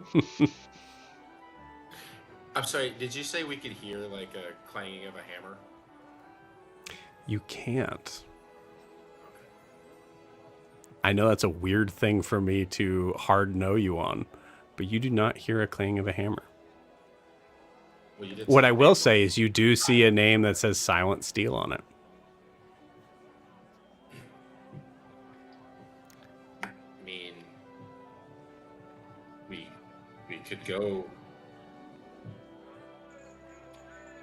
get some things from the shop, or we could look in there. Nolani's now 5 to 10 feet away from you guys towards the bowyer. Hand on the door. Alani's gonna go in there. I know you were interested in maybe some other projects that we could work on. Yeah. We're out. Do you remember that story I told you? And then you said maybe there's something that the one with the spine of Anam. It's a spear. And you said there might be something that's kind of that holds things in place. Do you think they have that in this city?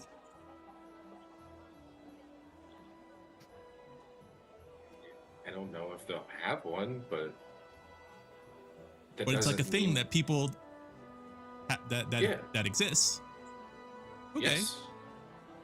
It's 100%. Well, if we see somewhere that might have one, and if we have some extra money and things, and maybe we'll look for it. But What a little kid answer. Oh, well, if we could. I don't know. It should be cool. It'd be cool. Fun fact: Listen, I was a little Yori, kid.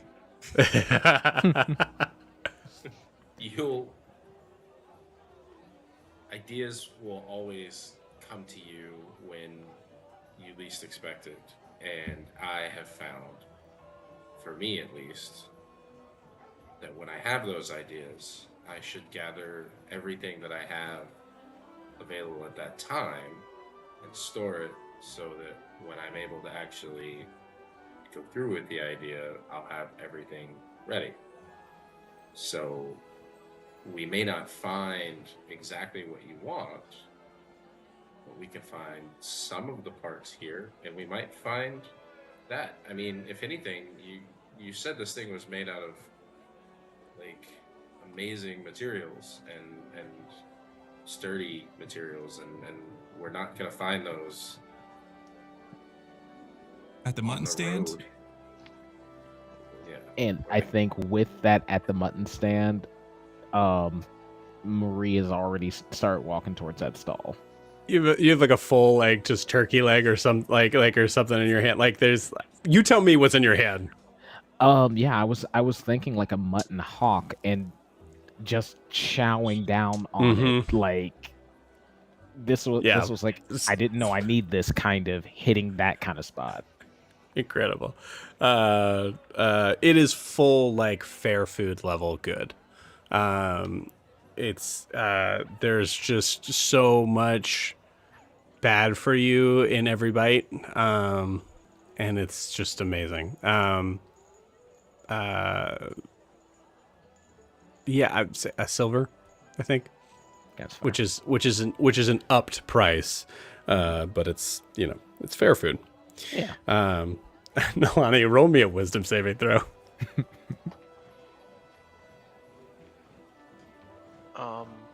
That is a 2 with a 5 modifier, so a 7. Nalani, you're in the store. You're there. They look for you and it's like, okay, nope. Yeah, I was gonna say. Nalani's gone. Yeah. Yeah. Thanks, Alistair. I hope I really hope we find it. But I think Nalani already went in the shop though, so probably we need to go over there. Mama Marie. Back of the column. Mama Maria is not looking very Mama Maria-ish in this moment. Of course, darling. Just one moment. I don't think there's anything more Mama Marie than this. or looks very Mama Marie. We don't know. Yeah. Good point. Good We point. don't know. Incredible. Cool.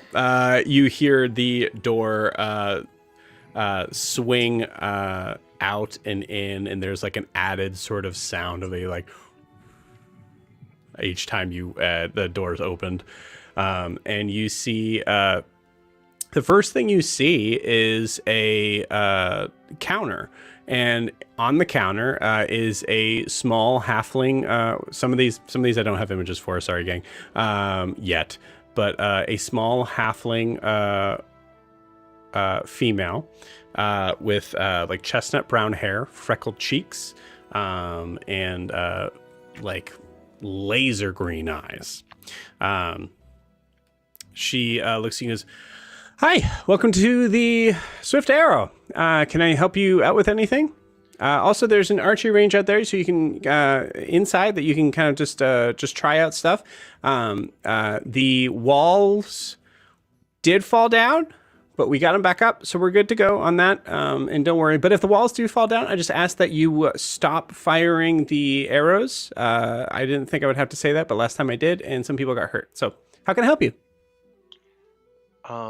Do you have where I think Nalani's I'm envisioning just like rows of bows and arrows and stuff all over, and he's kind of staring at it all. This is more archery equipment than he's seen in one place in his entire life, right? 100%. And it is very like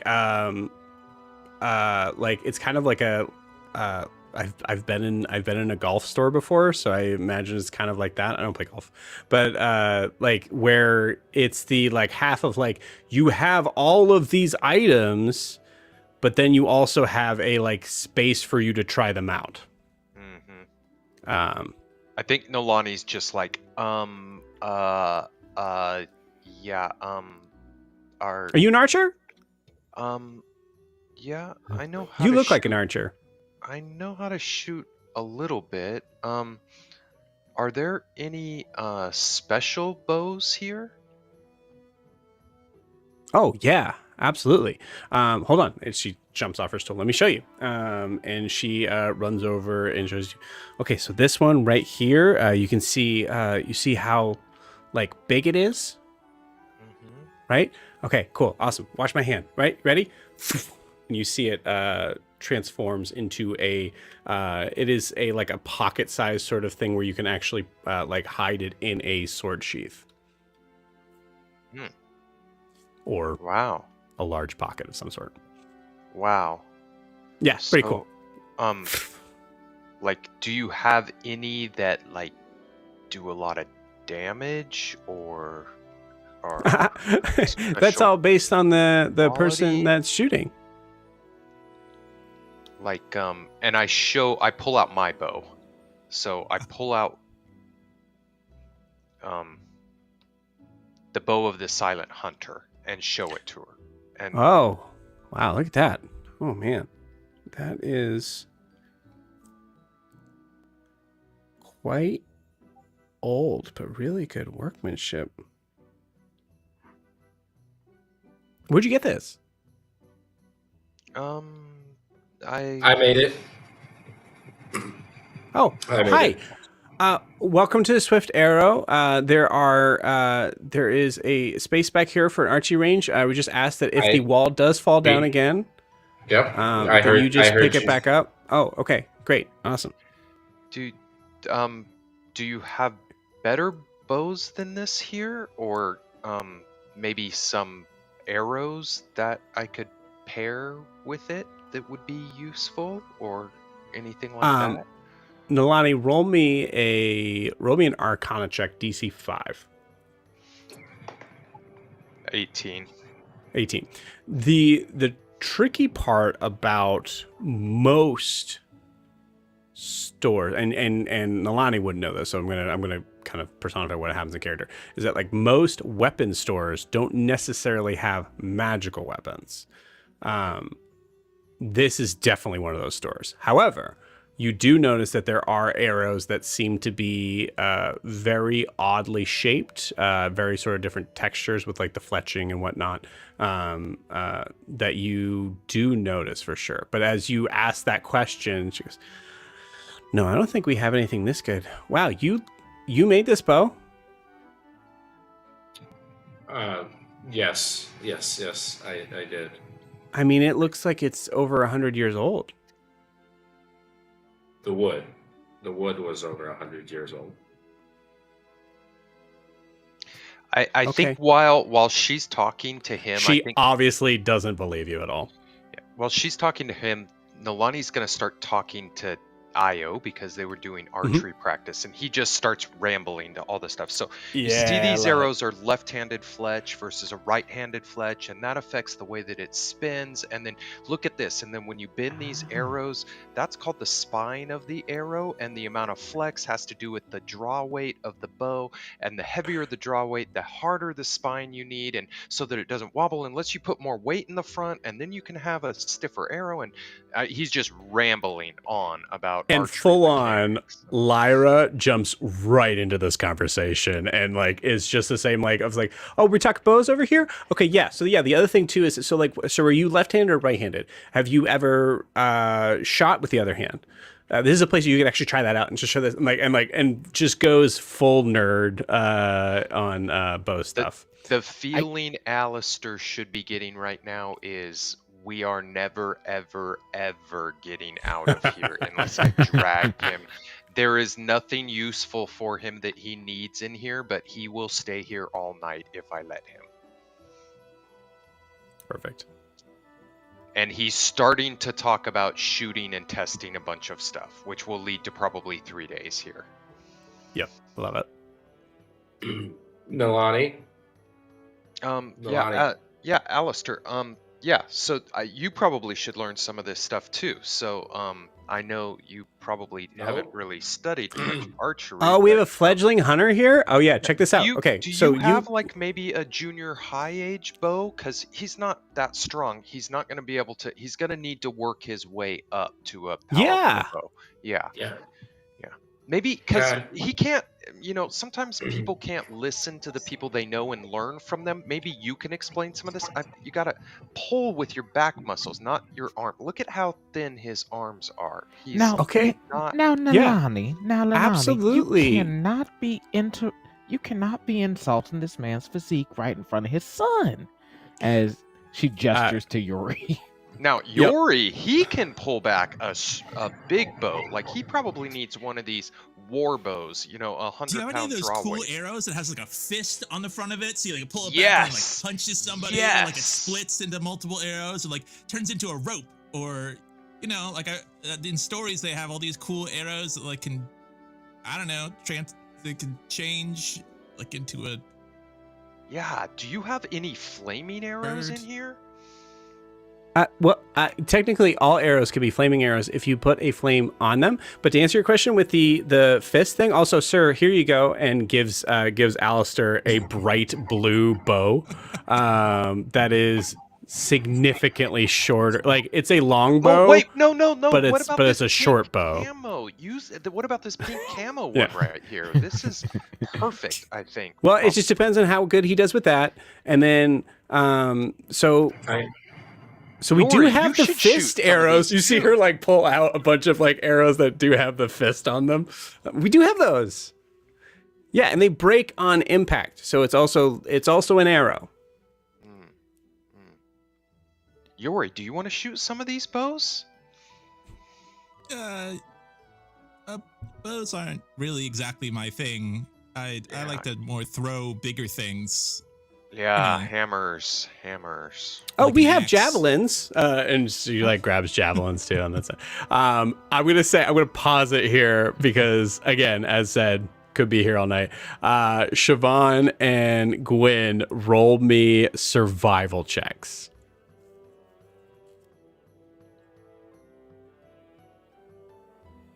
Hey, it's a positive number with a 3. Incredible. Can I guide myself on this? Yeah, absolutely. Dirty 20.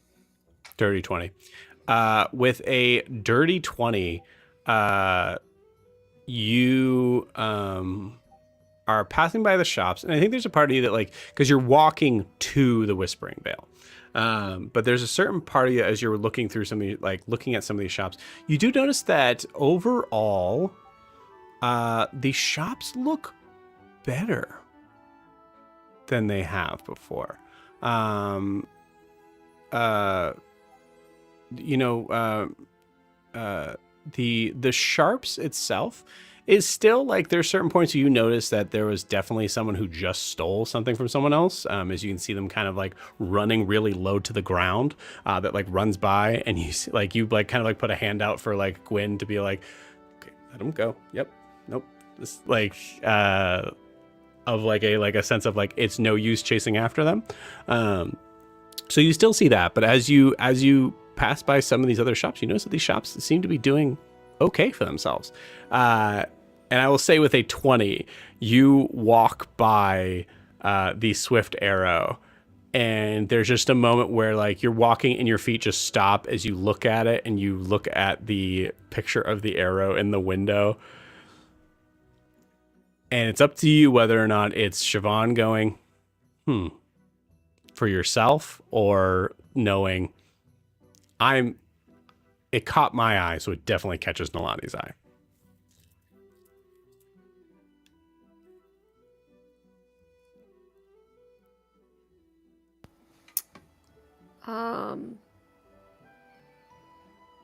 I mean, but she would have no indication that they went in, right? No, you have no indication. This is like full, like, what's the word? Intuition. Yeah. Sure, she'll go in. Okay. You go in, you hear that. as you walk in. Gwen, you're 100% sure they're not here. I think she's gonna keep walking, but I think little rat Houston comes out of whatever pocket he's been in and like She wouldn't let Gwen walk away in the city alone. Yeah. To be clear, yeah. like if she went Yeah. in, she's not just gonna leave Gwen out there. Right. between Siobhan like pulling her in and Houston like pay attention, idiot. Yeah. Put in there. Cool. So Awesome.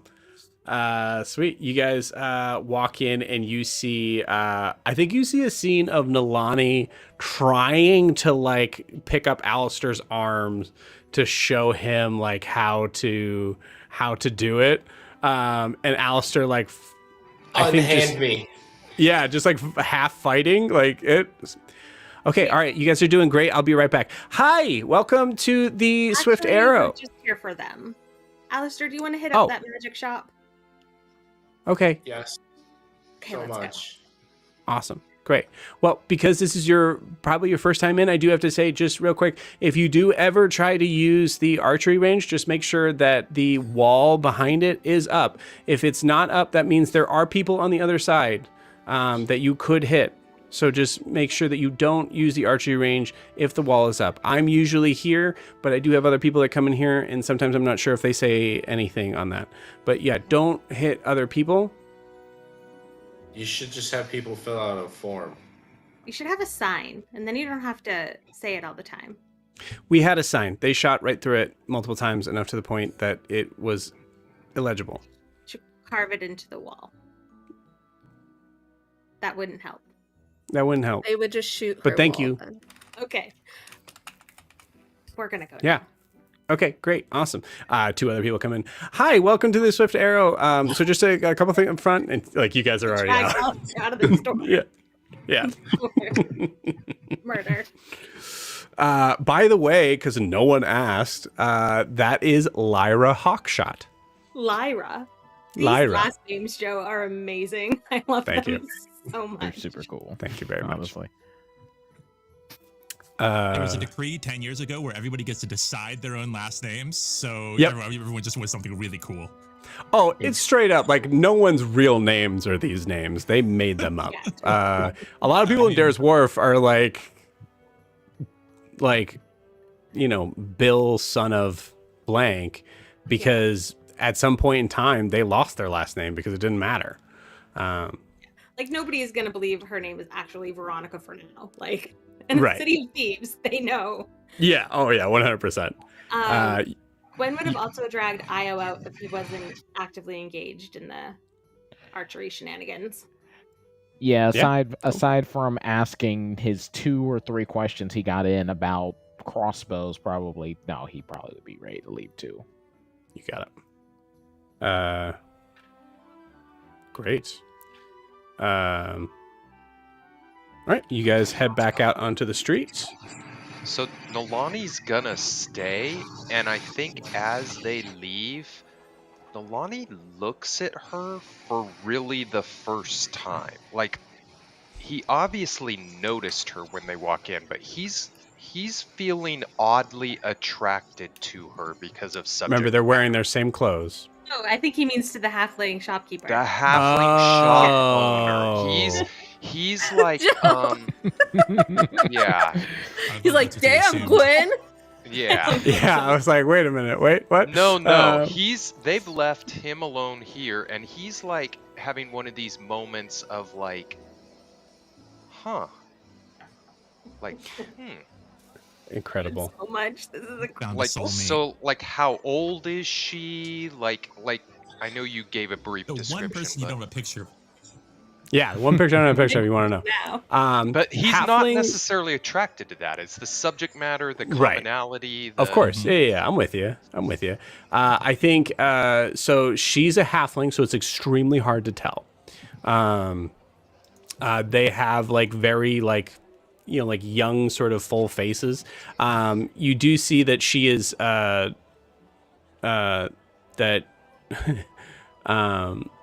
How do you address her, Nalani?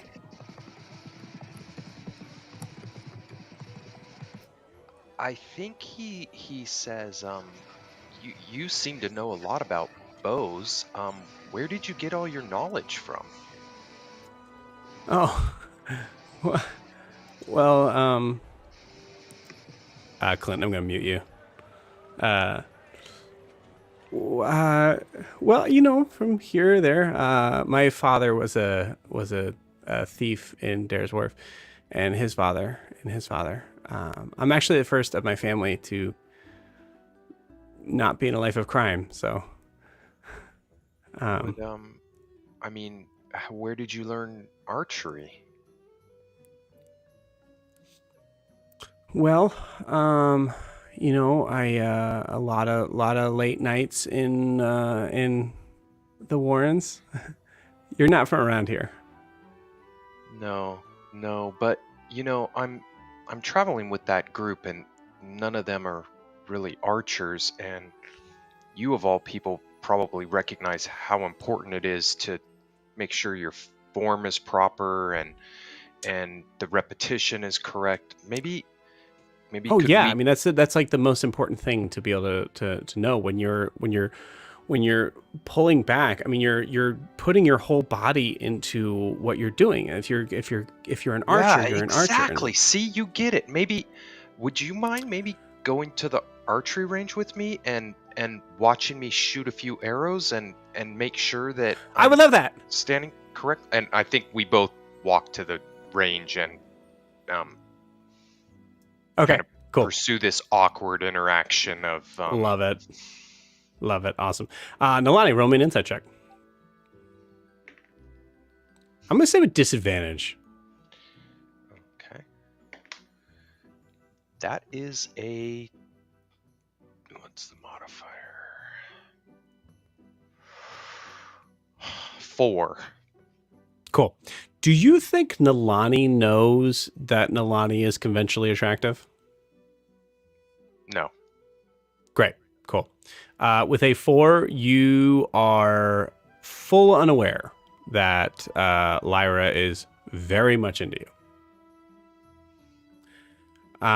There was a moment that you said something that seemed to kind of like open up a realm of communication, and throughout that interaction as you guys are going through, well, we're going to kind of cut from you guys for a second, but at a certain point in time throughout this, so there's a wedding coming up in like a week from now, and I didn't know that that at least most of the shopkeepers that could come, like Zephyr's not coming because Zephyr kind of lives there, and then there's Sneaky Pete, and Sneaky Pete is actually tied to the bank vault, and he's not able, or to the vault, he's not able to leave. And then also I don't think Nine's gonna go. But Are you going? yeah, I'm going. Are you going? with? Well, do you want to go together?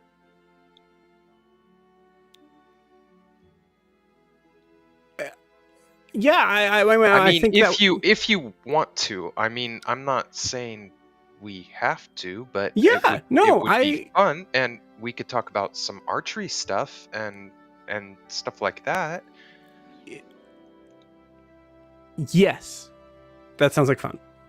I would love to. Great. And I think we kind of, yeah. Yeah. Oh, it's full awkward. Like it's awkward romance. So, what did you think about when I had my elbow? Was it at the right height? Oh yeah. So it's a little height. So like she's like putting she's like pushing up, and she has to push up like this for you to be able to. So if you put it a little bit higher, you notice how your whole like. And we cut from here. Incredible. That's right. I'm gonna get every single one of you motherfuckers to flirt with me.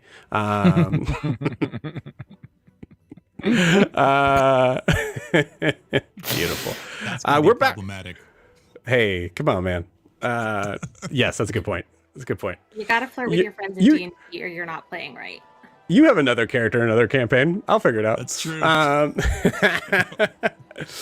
You guys are back out on the street. As you are on the street, I'm gonna say, because it's been a little bit of a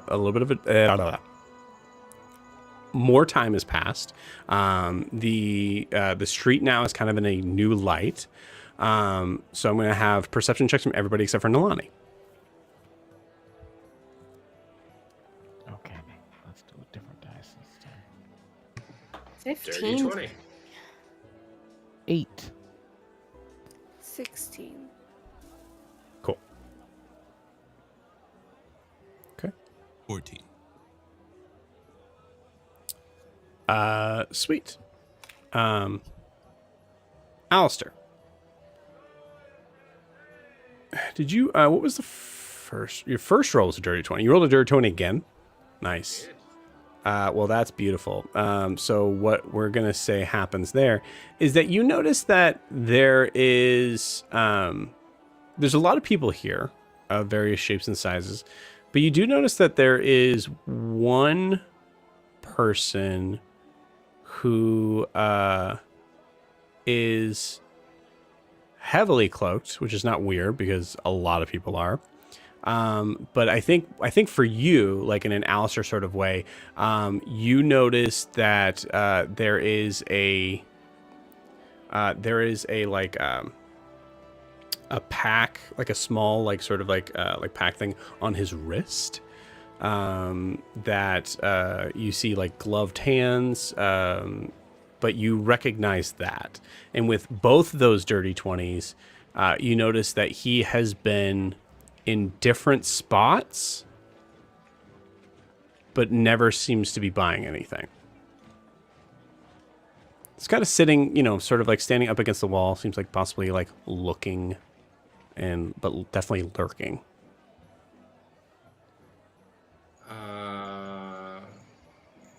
Siobhan, you're with us, correct? Mm-hmm. All right. So I think I will lean into her like I need help walking, one hand on the cane and the other one, and just point out there's I've seen that person multiple times today, all in this area. He has something on his wrist.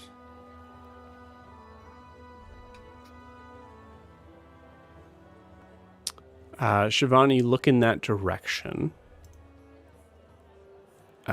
Your perception would just show what Alistair has described. Roll me either a history or an insight check. Insight, I'm better at that. 24. 24. In reading body language, you do not, 24, when reading in body language on this person, you do not, from your distance, there's no way you can recognize them. You do not think that they are actually watching you, like you all in particular. Mm-hmm. It almost seems like they're kind of standing guard, which is weird. There are guards here, by the way, but they also often just seem to be too late to catch anyone. What is he standing in front of? Or near? Right now he's standing with his back against the wall, just kind of like, I'd say his hands are kind of in front of him. I'd say like one hand happened to go down, the point that Alistair noticed that, and now it's back up. I meant like shop-wise, what is he standing? Like it's a wall of something, right? It's shop or house. I would say there's like it's probably like I'd say like maybe like a bakery shop, but like truly not something that would be needed to be guarded against. You rolled pretty high on your insight check. You get the idea that he's possibly guarding, like whatever he's guarding. It's more about the street. Mm-hmm. Wait, so he is like a kind of, he's standing in front of a bakery? He's leaning against the wall of a bakery. But we've seen him, or I've seen him in other spots in this area. He just wants the bakery aspect of this. No, that, and I wrote a thing a long time ago about how my future job was going to be guarding a bakery because something's so precious. They must have people to guard it. They must need people. So, yeah. Yuri sees this and goes, that makes sense. Yeah. Can I? That's going to be me. So does he look like, you know, you said he's guarding something in regards to the street. Does it give me an idea of like a forward scout for something that's going to happen?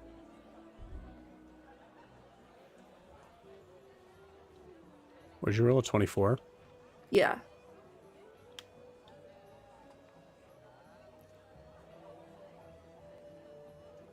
I'd say from your experience, probably.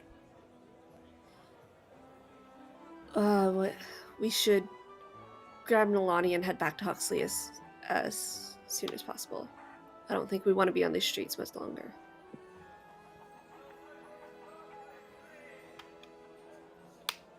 All right, we can go to the magic store tomorrow then.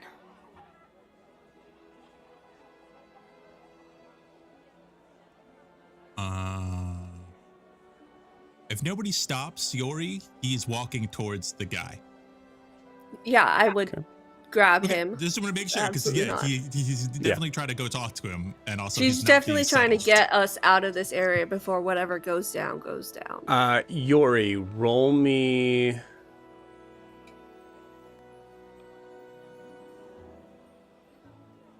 Because you're not trying to be stealthy, but I would say it's the idea of like if he sees you.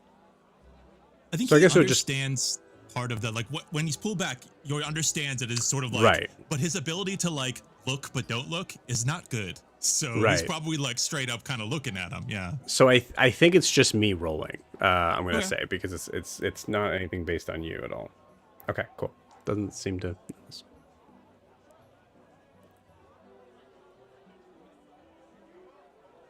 I'm going to message Nolani and say, you need to get out of here right now. We need to get out of here.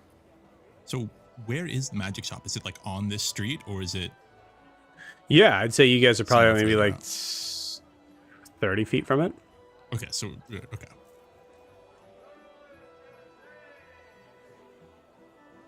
But I think, just to be clear, I think Siobhan's saying go back to Huxley's.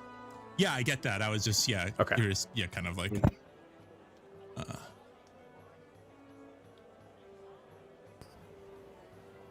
I don't know if I was muted when I sent the message to Nolani. Oh yeah, I didn't hear anything. So. Oh, you sent a message to then Nolani? I was muted. Yeah. I was muted. I just realized that. Yeah, she's going to message Nolani and say, get out here. We need to head back to Huxley's now. Nolani rolled a 6. He's straight ignoring that. Okay. If there's something gonna happen, maybe the magic shop is like the safest place to be. It's probably, protected and has cool stuff inside, and I've never been in one, and those things. We're gonna be here for a couple days, so we can come back for the magic shop and the bookshop and whatever you guys want to do. I'd rather us just keep it low key the first night we're here rather than get into a big fight in the middle of the street. If we still want to gather information rather than make ourselves known. But Yori makes a very good point. We wouldn't be in the middle of the street, we would be in the magic shop. Okay, we can go back to Huxley's. At this point, you see the figure stands up, or pushes himself off the wall, looks to either side, and seems to he does one of these things where he looks like he's stretching or fixing his hood. You can tell he's touching his ear. Siobhan, you know that to be either he's talking to someone with an earring, or that's a signal. Fine, magic shop it is. Go. I'm going to just start pushing them all into the magic shop. But I'm not going to go in. I'm going to stand out front and keep watch. You got it. Okay. you guys walk into the magic shop. Before As I you go in, I'm gonna look at Siobhan and say, "Remember, you don't want to fight." And then walk into the. I'm gonna hand her my fancy dress and say, I know I have to wear this later. Guys, leaving Siobhan alone when shit's gonna go down, maybe not the best idea, but. so magic shop. let me make sure I understand this. Is Siobhan not going in the shop? I'm trying to usher everyone in, and then I'm trying to like take the casual guard at the doors in the magic shop. Okay, you got it. I think with my 8, I'm gonna play into that a little bit and kind of give some pushback just in the fact it's like, wait, I'm not really interested in going into the magic shop right now, dear. I can sit out here with you. Go. You and the Ludus kids will have fun. You said that again. I'm just gonna yank Io into the store. I'm gonna resist. Oh boy. All right. I'm trying to help, like, because we don't know what's about to happen. It's not personal. So we'll say at this point right now, the store door is open. As you guys are trying to decide, okay. Well, I rolled a natural 20 on a strength check. Wow. God damn. Wow, I think that's Gwen. I mean, you can roll to see if you resist with a nat 20, Io, but Yeah, might as well. Jeez. Io gets pulled through his dress into the shop. The dress, like, all of a sudden just falls into your arm, Siobhan. Just... And then my regular clothes is just under it. Yeah. So I'm just like regular IO with like a little bit of makeup and stuff on his face now. Yep. Oh Incredible. my So real quick for those that are in the shop, all of a sudden, as soon as the door closes, you hear nothing Great. but the sound of your own breathing, footsteps, and talking. That's it. Everybody give me a perception check. Okay, come on. All right. 13 for me. 11. 18. Nice. Yori? 8. 8. Cool. As you guys look around the shop itself, Alistair, this has never been something that you've experienced before. I think even being like, especially being in the Ludus and seeing miraculous items, like things that are truly like incredible that you've seen professors use, like maybe storerooms that you've done like extra credit work where you happen to have seen those things. You have never been intimidated by a magic shop ever. There are bits and baubles of different sort of like shiny things here, but Alistair, I just imagine there's if there's a physical sort of way that you manifest like having the vision there, you do it and immediately switch it back. That's what's intimidating. For the rest of you, you see what looks to be various items of questionable value. You notice on the far wall, there are some very large looking gauntlets that are that have like these sort of stone runic architecture on either side, or markings on either side. And you notice that there's a ring in the middle for the finger. So I guess they're almost more greaves than gauntlets. You notice that there are various sort of like jewelry and things like that here, but there's one that seems to be on like a mannequin's head that is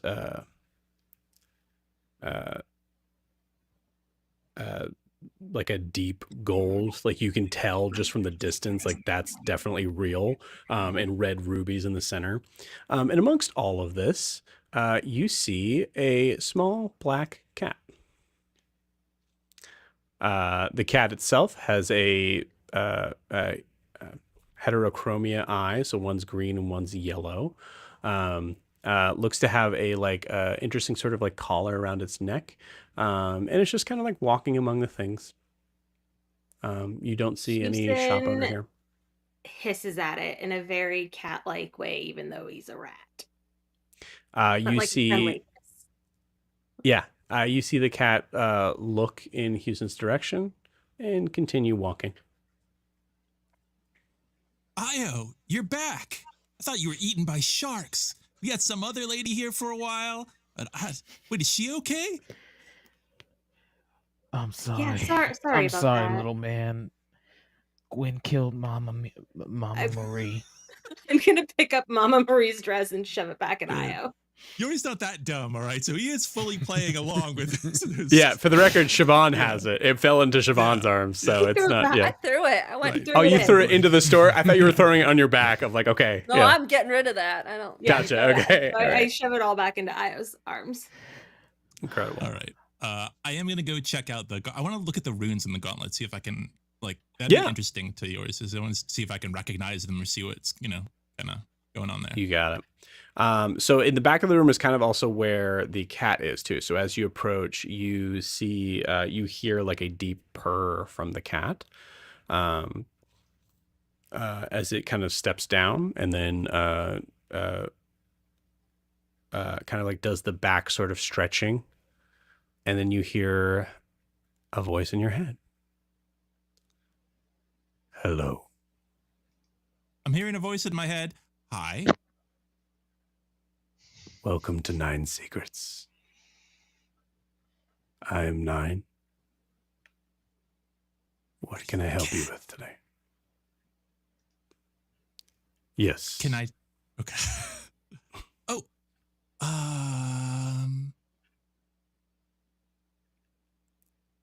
I was gonna take a look at the gauntlets in the back, and then I was kind of looking for something that can hold itself in place. My friend said that they exist, but I don't know if they'd be here. But I do some runes, so that's why I saw the markings on the gauntlet. I thought maybe they're ones that I know, or I've seen before, or maybe someone I know did them.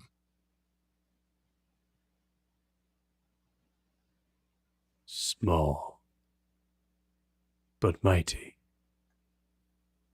Do you feel worthy to gaze upon the gauntlets? I'll never know unless I try.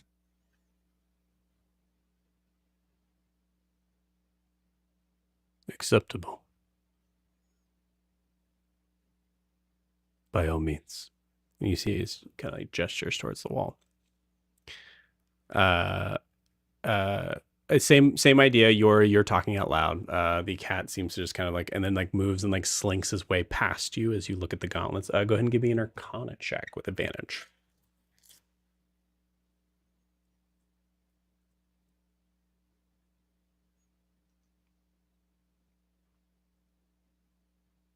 Sorry. D&D Beyond is taking 3 hours to make any roll right now. Here we go. Love it. Okay. That's a 12. 12. Cool. Awesome. Looking at the runes themselves, you notice that the markings on them represent sort of various sort of words for you read the words. They're very simple as far as the markings themselves, where it says just earth, water, fire, wind.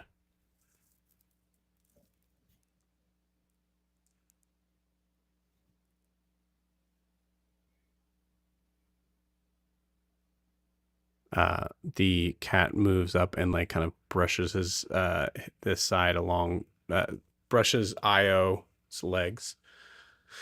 And as he does so, hello, traveler. What do you seek? Out of all things, you have anything that can make a more convincing disguise?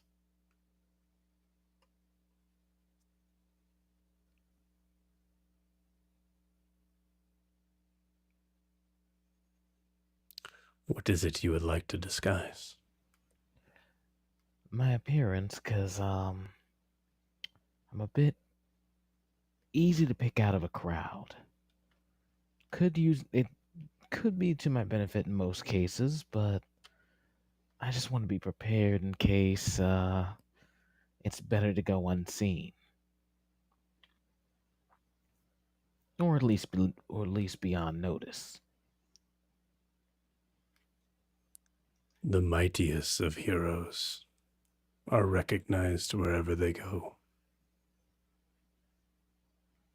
But if that's not you,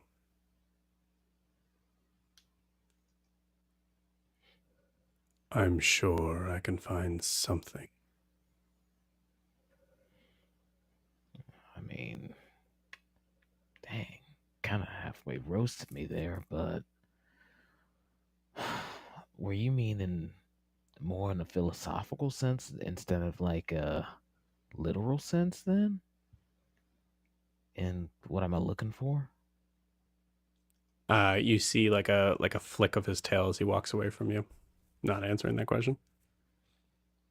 Can I make an insight check on the On the cat? Yeah, that wouldn't make any sense. Never mind. No. Because I'm thinking, no, that there's nothing that a normal person would I think from it's that. like well known that if D&D was a real life thing, cats would be uninsightable, Mm, right? Yeah, you that's have no fair. idea.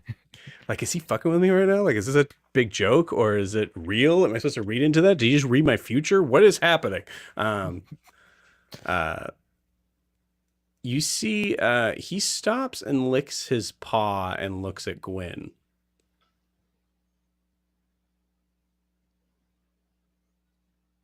She will look back at him. You possessed great power. I'm going to think back at it. I still do. I just need to claim it. Agreed. I never said you lost it.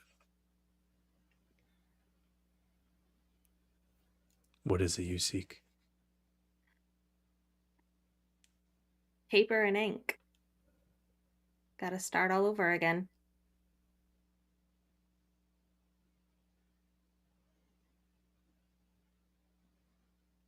Well, one must start somewhere.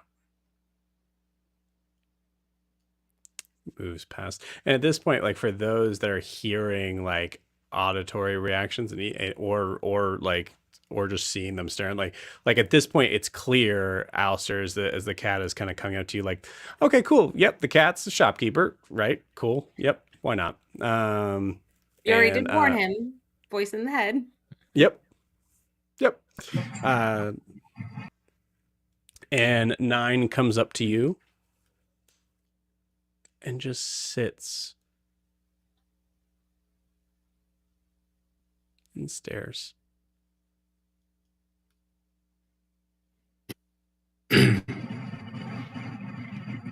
Are you going to speak first? Is there something?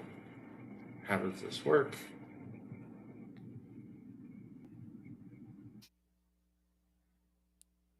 I was already speaking, just not to you. Yeah, I figured you're not the first person today to do that. It seemed like there was conversations going on. So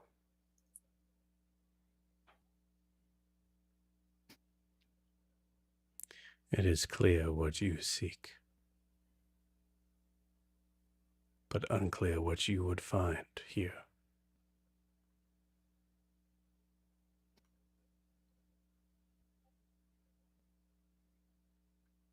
So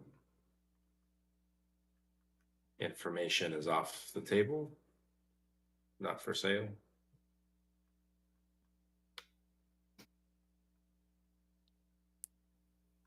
The shop name stands for a reason.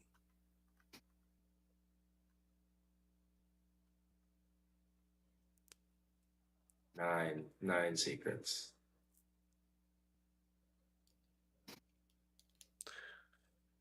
Peruse my wares. You will not be able to afford them.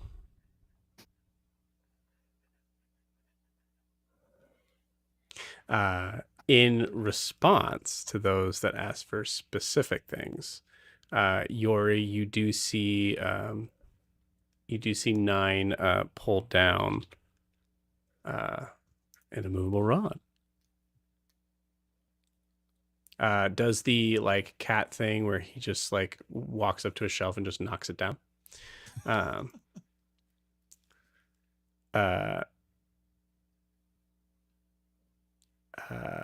Yeah, I say you see a rod essentially. Like, I'm just gonna do the full, like, it looks like a like horned horse on both sides. Looks to be made of like some sort of maybe pewter. Alistair, Alistair, Gwyn, and Io absolutely know what this is. But like kind of like, knocks it over closer to Yori. And then I believe Io, you asked for something that could disguise yourself. Mm-hmm.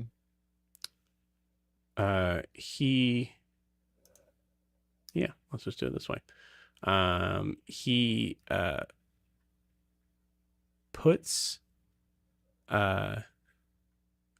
climbing up to another sort of shelf in a spot that like you actually like looking up, you realize like, oh, this shop is actually pretty high, like surprisingly high ceilings. And this cat is not, I mean, it's the shopkeeper, obviously, so he's fine, but like he's dangerously high at this point. As you see him knock a mask off the wall, and then as you see it falling down to the ground about to shatter, it freezes in place and then gently falls down. Ain't that something?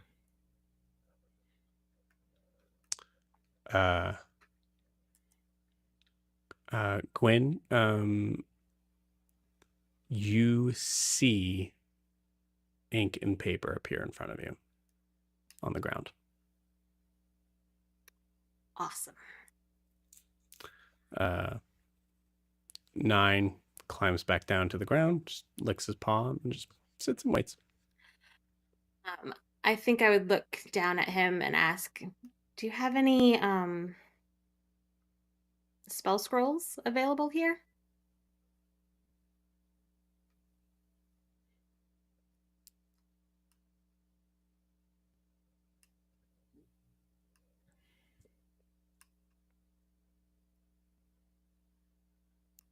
Yeah.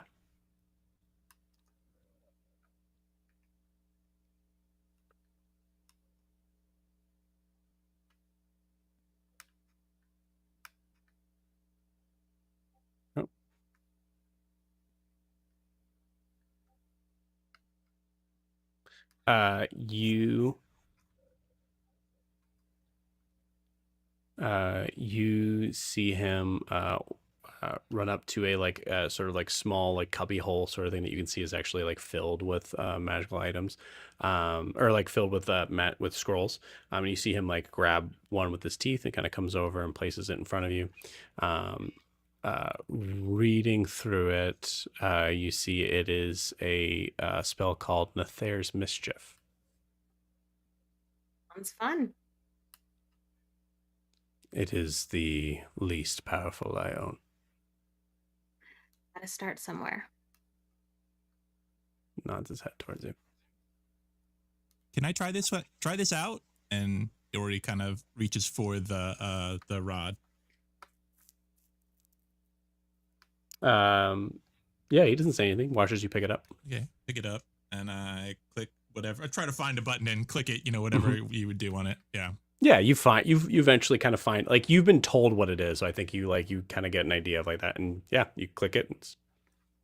And I'm going to try to pull on it as hard as I possibly can.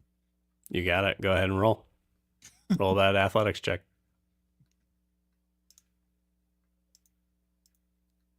14.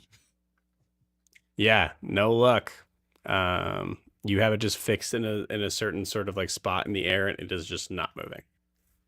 That is awesome. And just keep.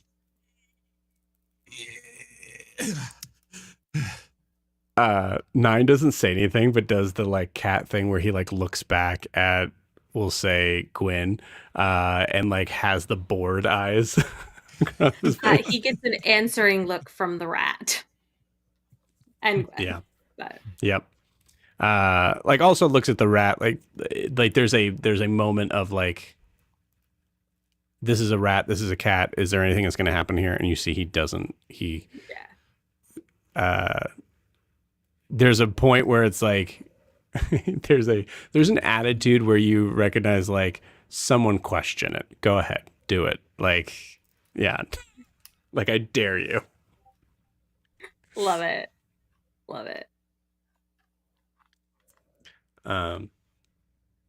Anything else? By the way, do you happen to have any boots that would allow someone to move at a faster speed? Or can y'all think of anything else that help us stay alive better?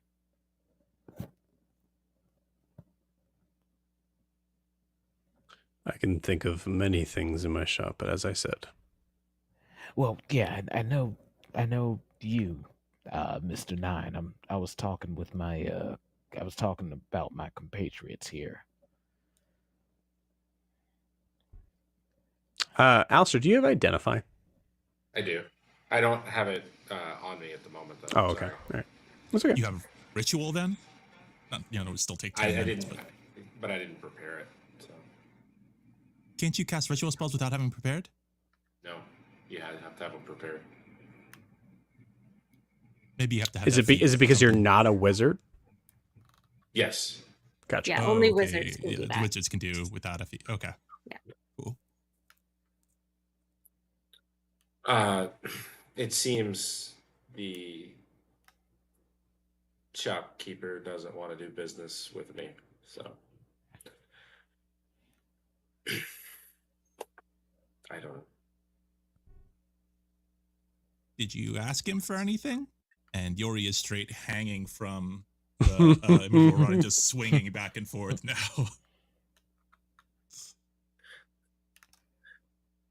No. I think we agreed that we just wouldn't do business together. Cat's just staring at you unblinkingly.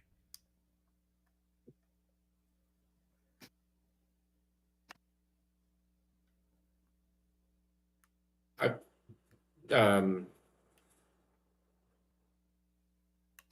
don't know what else would. It'd be nice if there weren't secrets in the world. That would help people stay alive.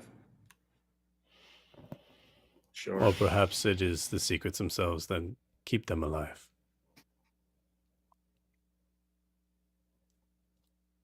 Not really their call to make. Has to be someone's.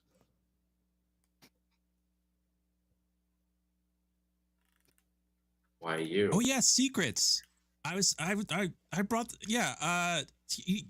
Snorri talked to me and said that we're gonna meet people here. I didn't get to tell you guys that, but that was I don't know if it's a secret, but you said that there's gonna be people here, and one of them is gonna be big, like giant big, but that I might know them or I'd recognize them. And he told me to do a big, like a symbol for them to see, like a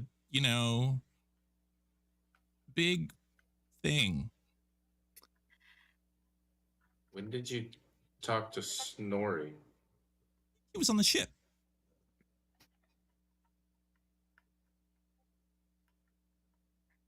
think he was a ghost, but he wasn't dead like a ghost. He was just like, kind of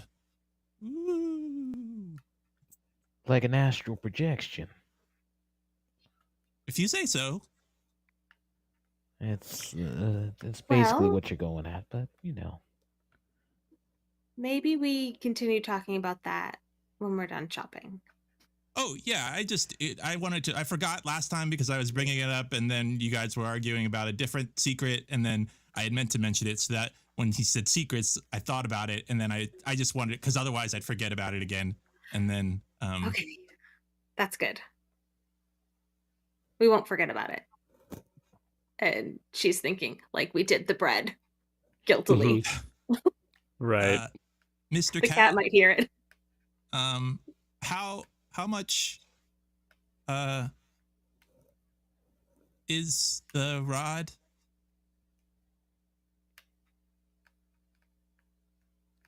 As your friend said, you must start somewhere. Take it and go.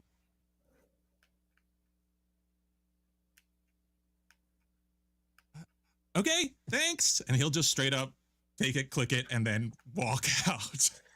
Okay. 'Cause he doesn't want anyone to change their minds. So thank you. He'll step time that they've outside been there, the has thing. Anything Cool. happened outside? The minute you stand outside, I don't have the sound effect ready. It is full-blown fucking panic. You have people that are running left and right. You hear people screaming. You do not see Siobhan anywhere. And I think at a certain point, I think there's most likely you see like Nalani just like Nalani like has bow drawn, running out, and like one like is in the middle of all of this. It is just a massive crowd blowout. And with that, which is so creepy because there's no music, with that, we're gonna end tonight's session. We'll see you guys next okay week. then. Bye.